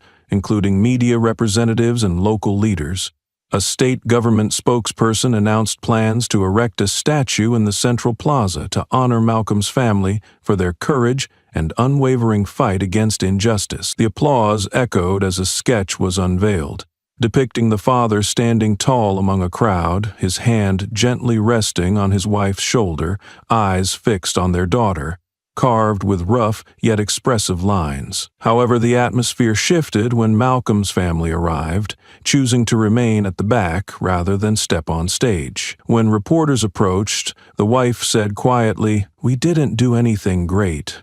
We just didn't stay silent." Her words carried no drama or defiance, but made the room pause, reminding everyone that justice doesn't require statues, but daily acts by each person. Malcolm gave no public statement, quietly stepping away from the crowd, leaving words of gratitude unspoken. When a reporter asked if he regretted going public and turning his family into a symbol, he stopped and replied thoughtfully, "If something ordinary becomes a symbol, perhaps the issue lies with society." The next day, flags flew at half-staff to honor victims once been unheard, yet the statue plan was canceled. Instead, a scholarship fund named The First Voice was established to support students who took concrete steps against discrimination and systemic violence. At the inaugural ceremony, a young girl shared that she once feared exclusion for defending a friend mocked in public, but recent events showed her that speaking out did not cost friendships. It helped her find true ones. Initially, many adults thought the Malcolm family's response was extreme, but after reflecting on the wife's words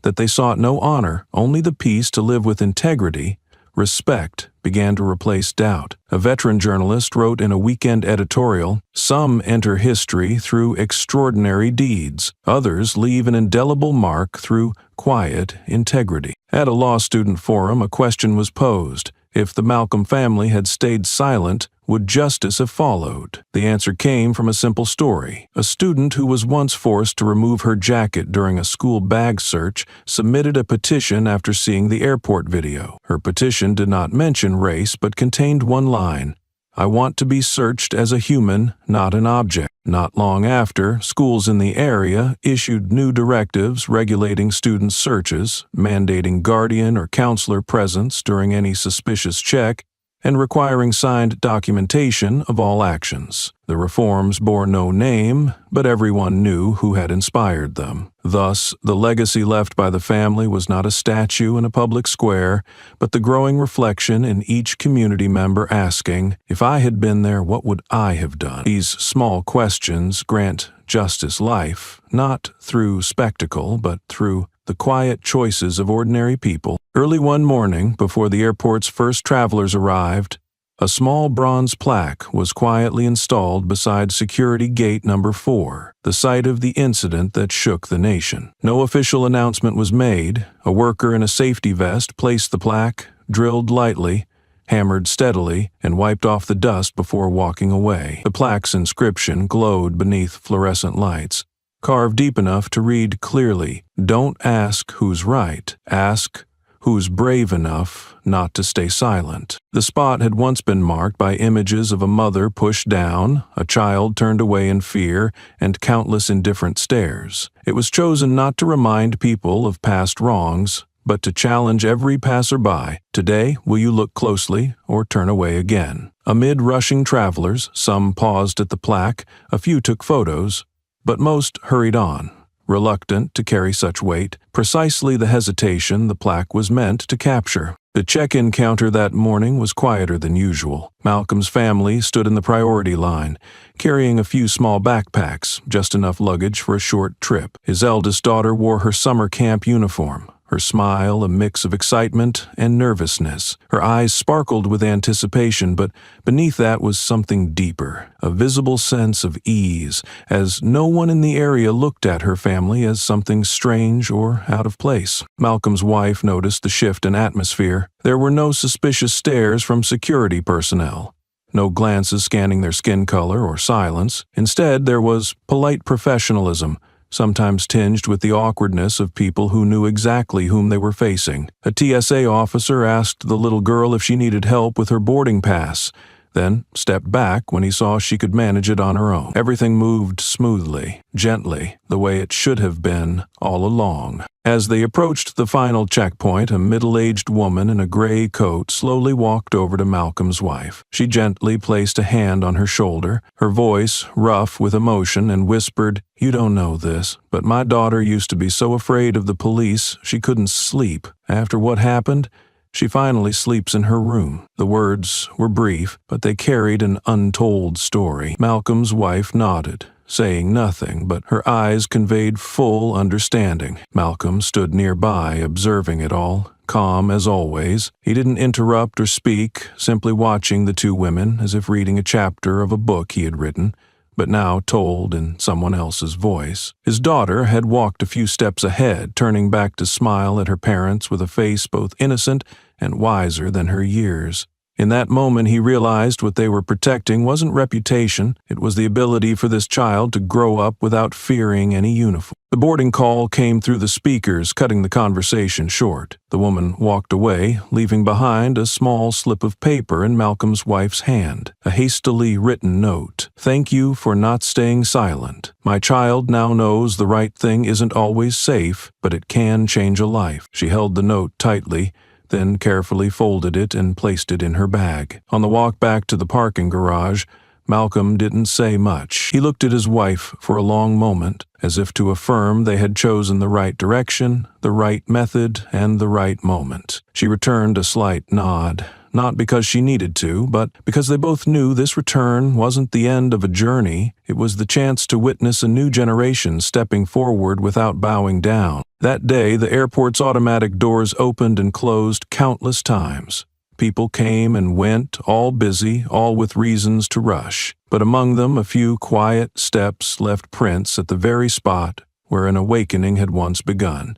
And in the ordinariness of a day spent sending a child off to summer camp, that family left behind something extraordinary, the memory of a fear dismantled, not by shouting, but by calm press. This story needed no special broadcast, no recording, no spokesperson, because every peaceful reunion after a crisis is the most powerful proof of real change. And sometimes simply returning to the place where shame once happened, standing firmer than before, is enough to remind others that if something wrong once occurred here, then right has begun to take root in the very same place. The girl stood beside her father, her eyes attentive, not just because of Malcolm's words, but because of the shift she could feel in the space around her. The baggage carousel kept turning. The intercom continued reminding passengers about their carry-ons, but to the child who had once seen her mother pushed down because of her skin color, every detail now carried weight. She understood clearly that what her father had just said wasn't a casual lesson, but the result of a journey they had walked together, and of others who had sacrificed their silence in exchange. A nearby passenger who had overheard Malcolm's words turned and gave a small nod. There was no compliment, no exaggerated expression, but the look held full recognition. That person, dressed in business attire and wearing an airline badge, quietly pulled a small notebook from her pocket, the kind used by ground staff for incident notes, and quickly wrote a few lines. She turned away, leaving the notebook on the information desk. Somewhere someone might read it. Malcolm's older daughter didn't ask any further questions, but her action was the best answer. Before reaching the security checkpoint, she turned back, took a folded piece of paper from her backpack, and wrote with a marker, "You have a right to be respected. Speak up when someone isn't." She placed the paper where people could see it, then walked away without looking back. It wasn't a random gesture. It was how she chose to answer the question she once asked her father, "What did we do wrong?" Inside the checkpoint, a young staff member picked up the paper and read it, looking around as if to find who had written it. No one claimed it, but that didn't matter. He folded the note, slipped it into his uniform pocket, as if to keep a personal reminder, unseen by others yet unforgettable. And from that moment, every instruction he gave, every glance, every gesture he used to guide passengers became just a little more thoughtful, not out of fear of being filmed, but because he had just learned that respect doesn't begin with policy, it begins with oneself. Malcolm watched his daughter pass through the checkpoint with a calm face, no longer tense. Her mother waved from a distance, then turned to him. "Our child has changed," she said,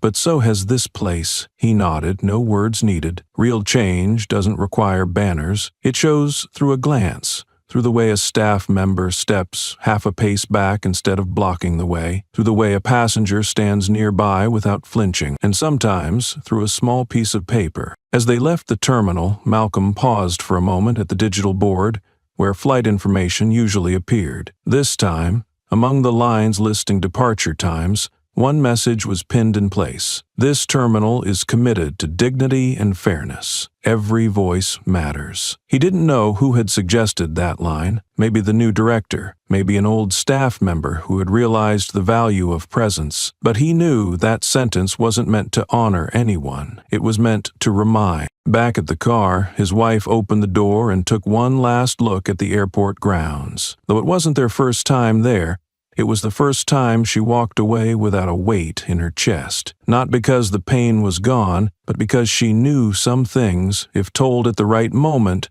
would no longer be forgotten. And some things, if repeated the right way, would become a living lesson. Malcolm started the car, hands on the wheel, eyes still on the terminal shrinking behind them. Inside him there was no more rage, no more lone resolve.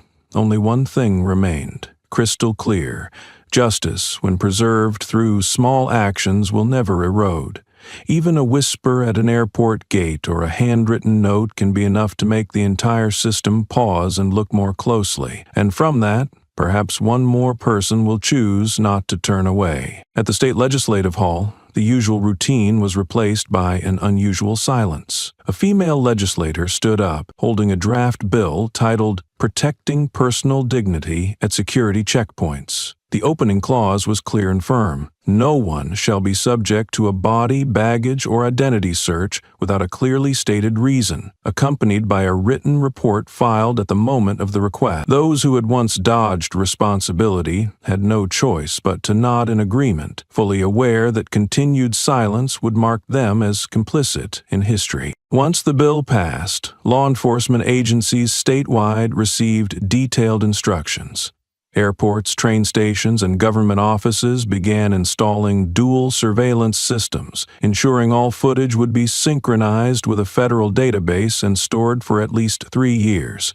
For the first time, oversight was two ways, from personnel to the public, and from the public back to the officer. This marked a significant, albeit overdue, shift in redefining the boundaries of authority. The law's special appendix listed 7 types of behaviors previously overlooked: threatening eye contact, unjustified body searches, unnecessary physical contact, offensive language, discriminatory demands for identification, domineering tone or posture during checks, and refusal to explain search reasons when asked.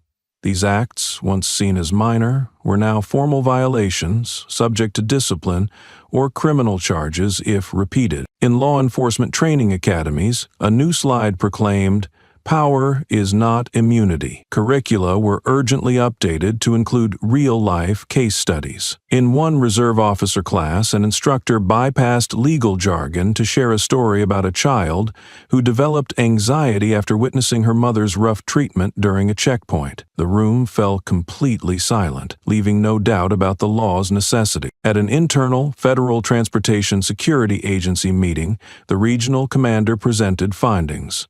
48% of cases required no in-depth investigation beyond video evidence. 12% led to immediate behavior correction. 3 officers faced suspension.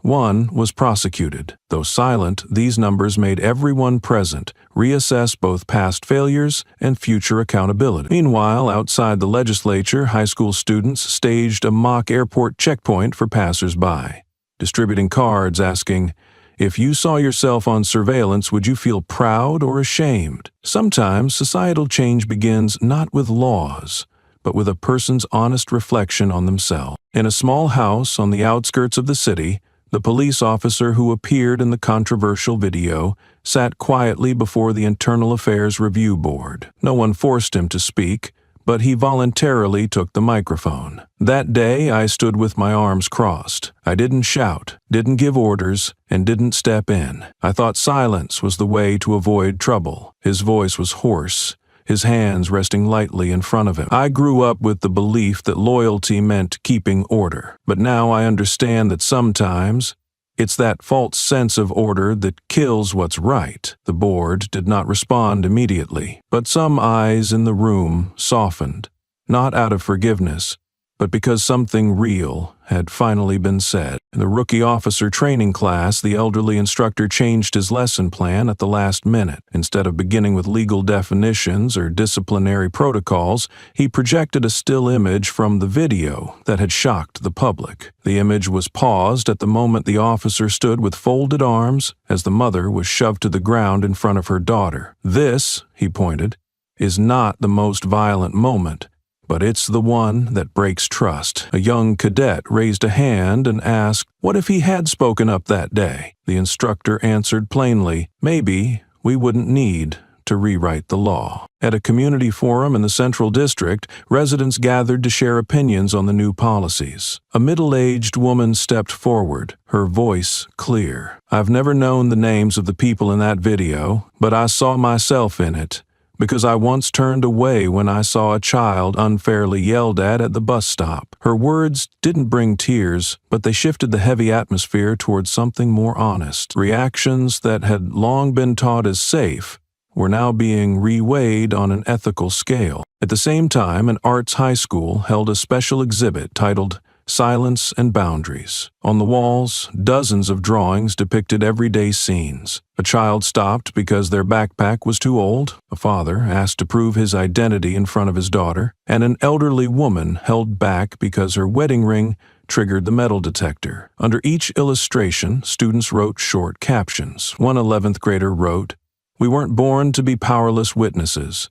Teach us how to act before it's too late." In a live television program, when the host asked why the entire system was willing to change after what seemed like an isolated incident, a sociologist responded calmly, "No one in that case was famous. But that's what makes it matter, because when the system changes to protect those without names, that's when it truly belongs to everyone." That final sentence was repeated widely across social media, becoming a reflection of a quiet UT steady shift in a society relearning how to stand up for one another. One Saturday afternoon, sociology students recorded the 5th episode of their podcast, Silence is No Longer the Standard. There was no music or script, just honest talks with real people. The guest, a 75-year-old woman, recalled being stopped at a train station for carrying a cloth bag. She stayed silent then, thinking it was pointless. When asked why she spoke now, she said,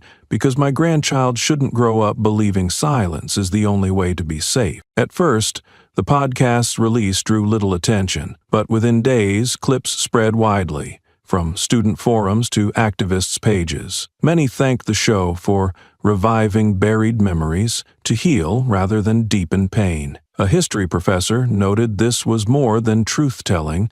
It was the start of healing untold stories. In a suburb, high school volunteers mapped forgotten places, collecting elders' stories of unjust checks and suspicious glances. Each dot on the map held a story like, "Here, my grandmother was told to remove her headscarf," or "Here, my father's car was searched on the way to school." These stories formed a hidden history of everyday injustice. A small publisher, recognizing the impact, proposed compiling the stories into a social record for libraries, schools, and police academies. Their goal was not sales, but to encourage listening over judgment. The idea spread through news and community talks as a reminder that paper can help break the habit of ignoring. At a state workshop, a woman shared how she was stopped at 16 and afraid to tell anyone.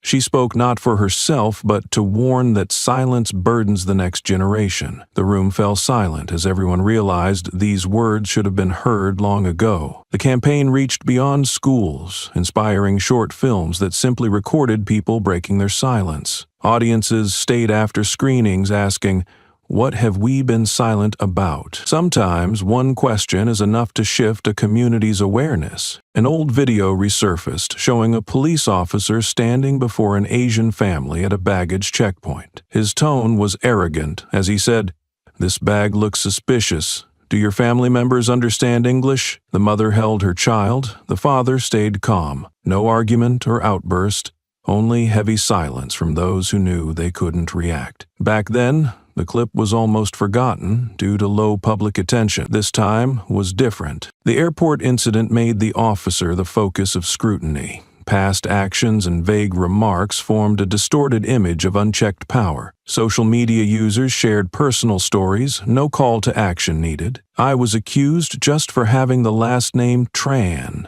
My husband was called an illegal immigrant, though born here." Thousands of stories flooded the comments, proving that collective pain was real. Teachers began discussing why people once defended such behavior. Students said many didn't see it as serious or feared trouble. The conversation moved beyond right and wrong, exposing long-ignored harm. A phrase spread online. Community response slow but not too late. A parent shared her pain over her child's experience with racial teasing and vowed to speak up now. Her words became a symbol that late awareness is better than none. A major paper argued speed does not define responsibility, noting society's obsession with viral reactions. Yet, justice sometimes comes quietly, from refusing false security. Research showed searches for citizen intervention rights nearly tripled in 6 weeks. Change isn't a movement, but growing awareness. Justice needs certainty, not speed, and when no one turns away anymore, the system begins to shift. In a senior civics class at a Virginia public high school, a new curriculum was introduced called The Checkpoint Story. When a family made the system unable to look away, the teacher wrote the incident date on the board and asked students to read excerpts from the convicted officer's trial. The room was quiet, not like usual debates, but filled with a sense that students were no longer bystanders. Students were split into groups to reenact parts of the story. Witnesses standing, the officer laughing in court, and the mother silently leaving the airport with a scrape, holding her child's hand without bowing. The dialogue was carefully chosen from case files, news, and diaries. No one was forced to use exact words. They chose them to keep the meaning intact. The play ended with no conclusion. The student playing the prosecutor faced the audience and asked, "If we all think we'll never be detained, who will be next in 10 years?" No one answered. Many fell silent, reflecting on themselves or those unfairly judged for appearance, voice, or name. The teacher thanked the class and said the goal wasn't to spark anger, but to build a reflex to pause when justice feels doubtful. He said, "The system only looks away when individuals choose to look away. That starts with the questions you just asked." A local paper covered the class, showing a photo of the makeshift stage with a chalkboard message. Justice doesn't happen by itself. It comes from uncompromising will. An 11th grader playing Malcolm said, "His calm wasn't natural. It was a choice not to fuel anger." Afterward, students asked to keep the script open for future classes to expand. The teacher called it the unfinished lesson, a reminder that justice is an ongoing journey of listening and standing up, not a finished act. At a statewide ethics conference, a teacher spoke about bringing justice into the classroom. When asked about the impact of reenacting a trial, he said, "Students don't need to be judges or lawyers to know where the limits are.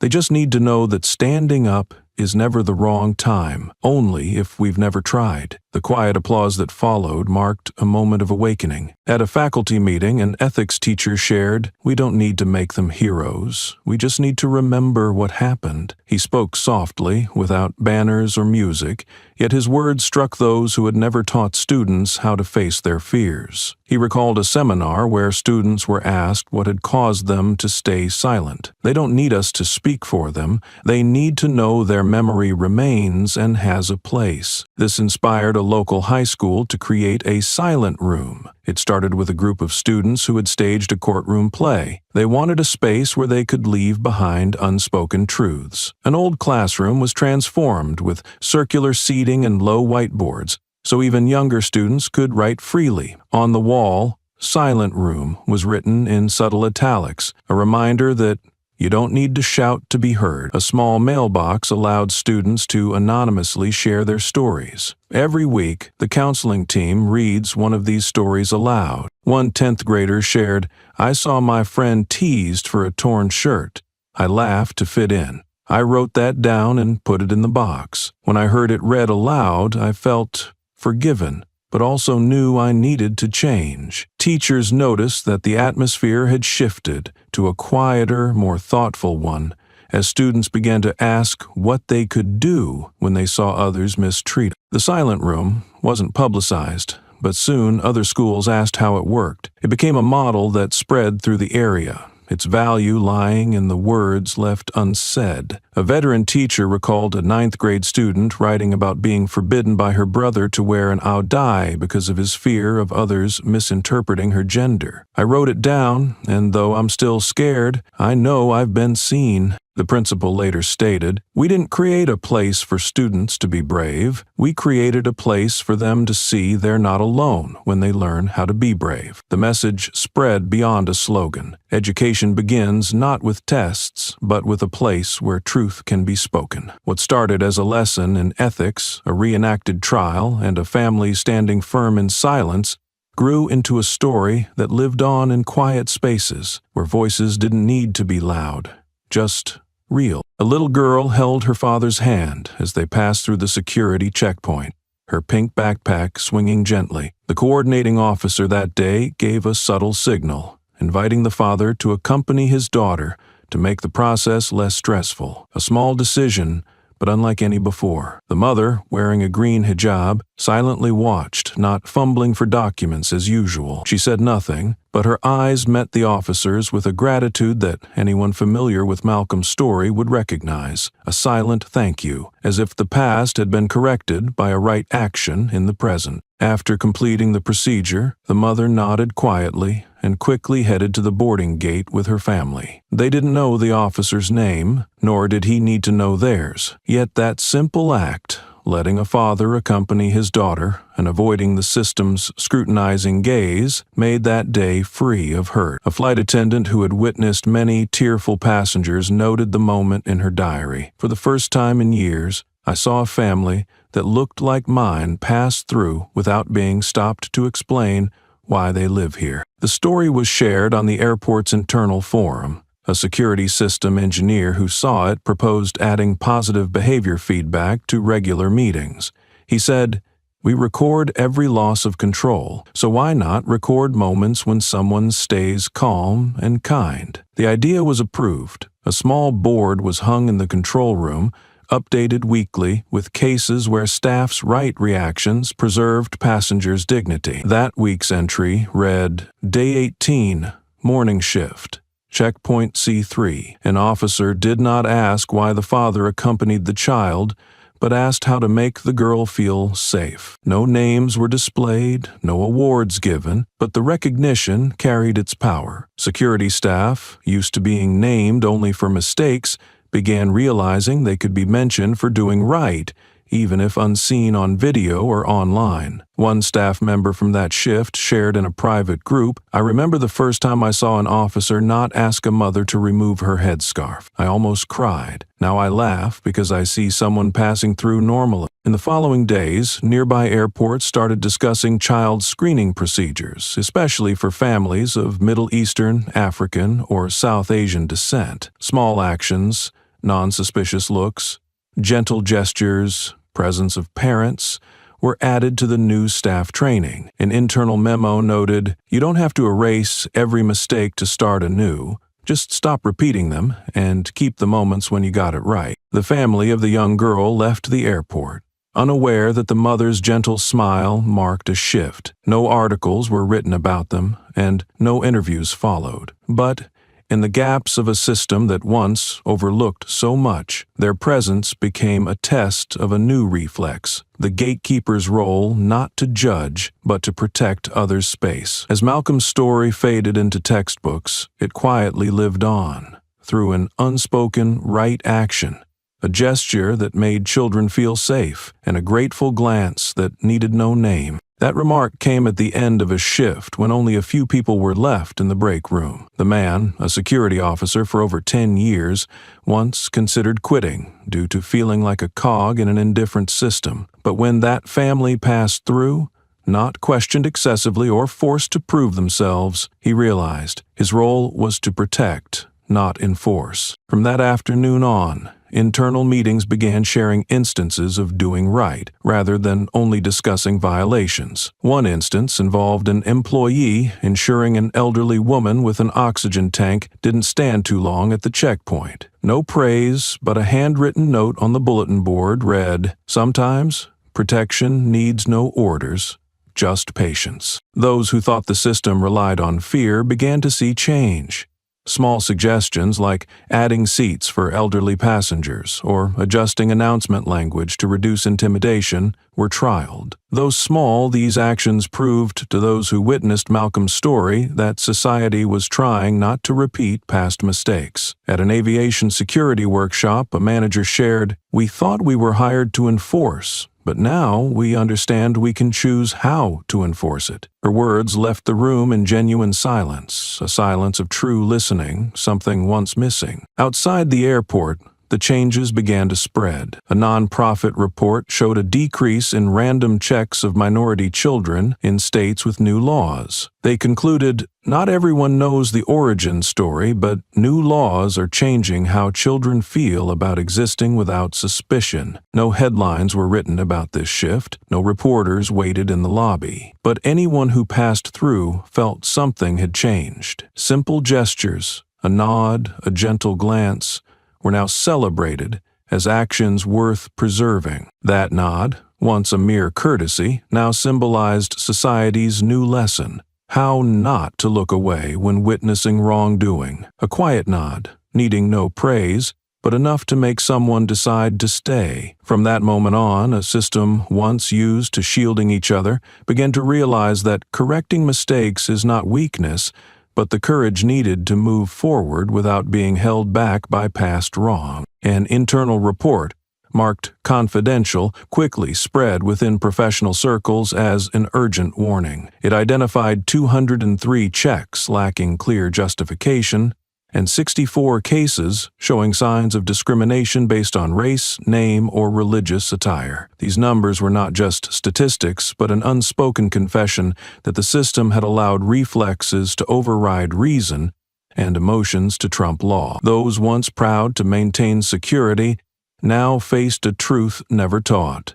Sometimes they were the threat others had to guard against. At a high-level training conference, a leader addressed hundreds of colleagues with a solemn voice, admitting, "We taught power as a skill, but in doing so, we forgot that power is responsibility. Not everyone skilled is entitled to use it." What seemed a belated correction sparked a quiet but profound effect.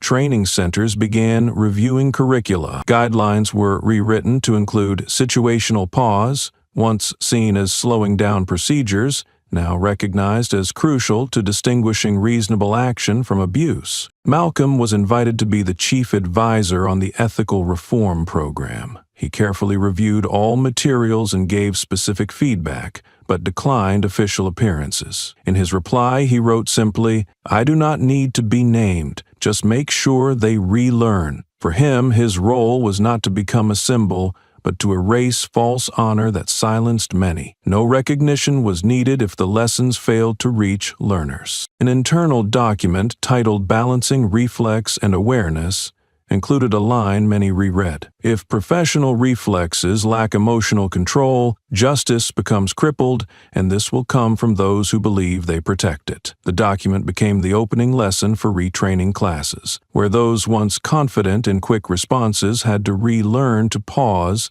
ask more questions, or simply look deeper into others' eyes before acting. In a practical training session, an instructor posed a scenario. A tense black passenger approaches. You feel uneasy. You have the right to search, but before ordering it, write down one sentence, why you chose that person. Participants, used to swift and decisive commands, hesitate, holding their pens, not because they couldn't justify, but because, for the first time, they realized how thin the line was between professional instinct and unconscious bias. Since then, a new term appeared in guidance materials: ethical threshold. It is the moment when professionals are encouraged to slow down before issuing orders, verify legal grounds, and, most importantly, examine their conscience. It does not replace reflex, but prevents reflex from becoming an excuse for mistakes. In each evaluation, high marks went not just to those who did right, but to those who dared correct themselves upon sensing they might err. In the hallway of a Northeast police academy, a whiteboard usually used for weekly schedules bore a phrase written by a trainee after the final class: "If I am the only one authorized to give orders, then I am the only one responsible for what happens next." No one erased it, though it was unofficial. It stood as a sign that somewhere in the system relearning had begun, and this time the lesson came not from books, but from a past they refused to repeat. Malcolm's family walked through the security checkpoint calmly. There were no suspicious looks, no intrusive questions, no hands rifling through their private lives. The security staff maintained a professional distance, not out of fear, but because they had understood what the system had previously avoided. Respect doesn't come from identity, but from seeing each person as a human being, not a threat. No one realized that this family had once been at the center of a major confrontation, nor that the space they were walking through had once been an invisible line between unconscious reflex and controlled justice. The children with them no longer remembered the details of the old story, but memories don't need to be complete to be valuable. What they knew was that their parents had not run, had not stayed silent, and because of that they grew up in a world where no one tore open a purse in public, where skin color was no longer the reason someone was stopped in their tracks. It wasn't a grand victory nor a dramatic overthrow. It was a slow movement, just firm enough to make what was once overlooked no longer go unnoticed. Near the checkpoint, a small section of wall bore an inscription, not large or bright, but clear like a heavy breath. "You don't have to shout to change a system. You just have to stand." The words didn't refer to anyone specifically. It didn't carry a name, time, or event. But anyone who passed by, if they slowed down to look, would understand it was an invitation. Stand up, not with anger, but with a presence that cannot be ignored. The system that once resisted questions about bias was now forced to face them, and change, though not perfect, had begun. In moments that seemed small, no statues were erected, no ceremonies or plaques of honor. What needed to remain wasn't who did what, but what was no longer considered normal. This story didn't need a hero. It only needed someone to stand still at the moment when everyone else was used to turning away. In a society where speed and safety are often used as excuses to simplify human rights, choosing not to look away, not to impose, but to stop and truly see, has become an act strong enough to force a whole system to rethink its operation. From this story, readers don't need to remember each character's name. What matters more is recognizing the recurring lesson in history. Justice doesn't appear on its own. It needs someone to see the misdirection before the consequences happen. It needs someone brave enough to speak when everything hasn't yet reached its breaking point. And most importantly, it needs repetition, not of mistakes, but of courage. One act of standing up may not be enough to change the law, but one act of not looking away could be the beginning of a world where people no longer fear doing what's right. For anyone who has read this far, the question is not who will you become, but where will you stand when something happens in front of you? You don't need a title, status, or recognition. You just need to stand, and if enough people choose the same, then the next time someone is held back, insulted, or harmed, it won't be something the system can carry out in the silence of the crowd. This story does not end with a perfect conclusion. It steps back, inviting you to fill in what comes next. Justice is never a final chapter. It is a series of daily choices between silence and speaking up, between turning away and standing firm. And sometimes it all begins with just one steady pause, enough to inspire others to follow. All they did was not turn away. If you have read this far, perhaps the only thing to remember is not their names, but the question for you. When wrong is seen, will you turn away or will you stand?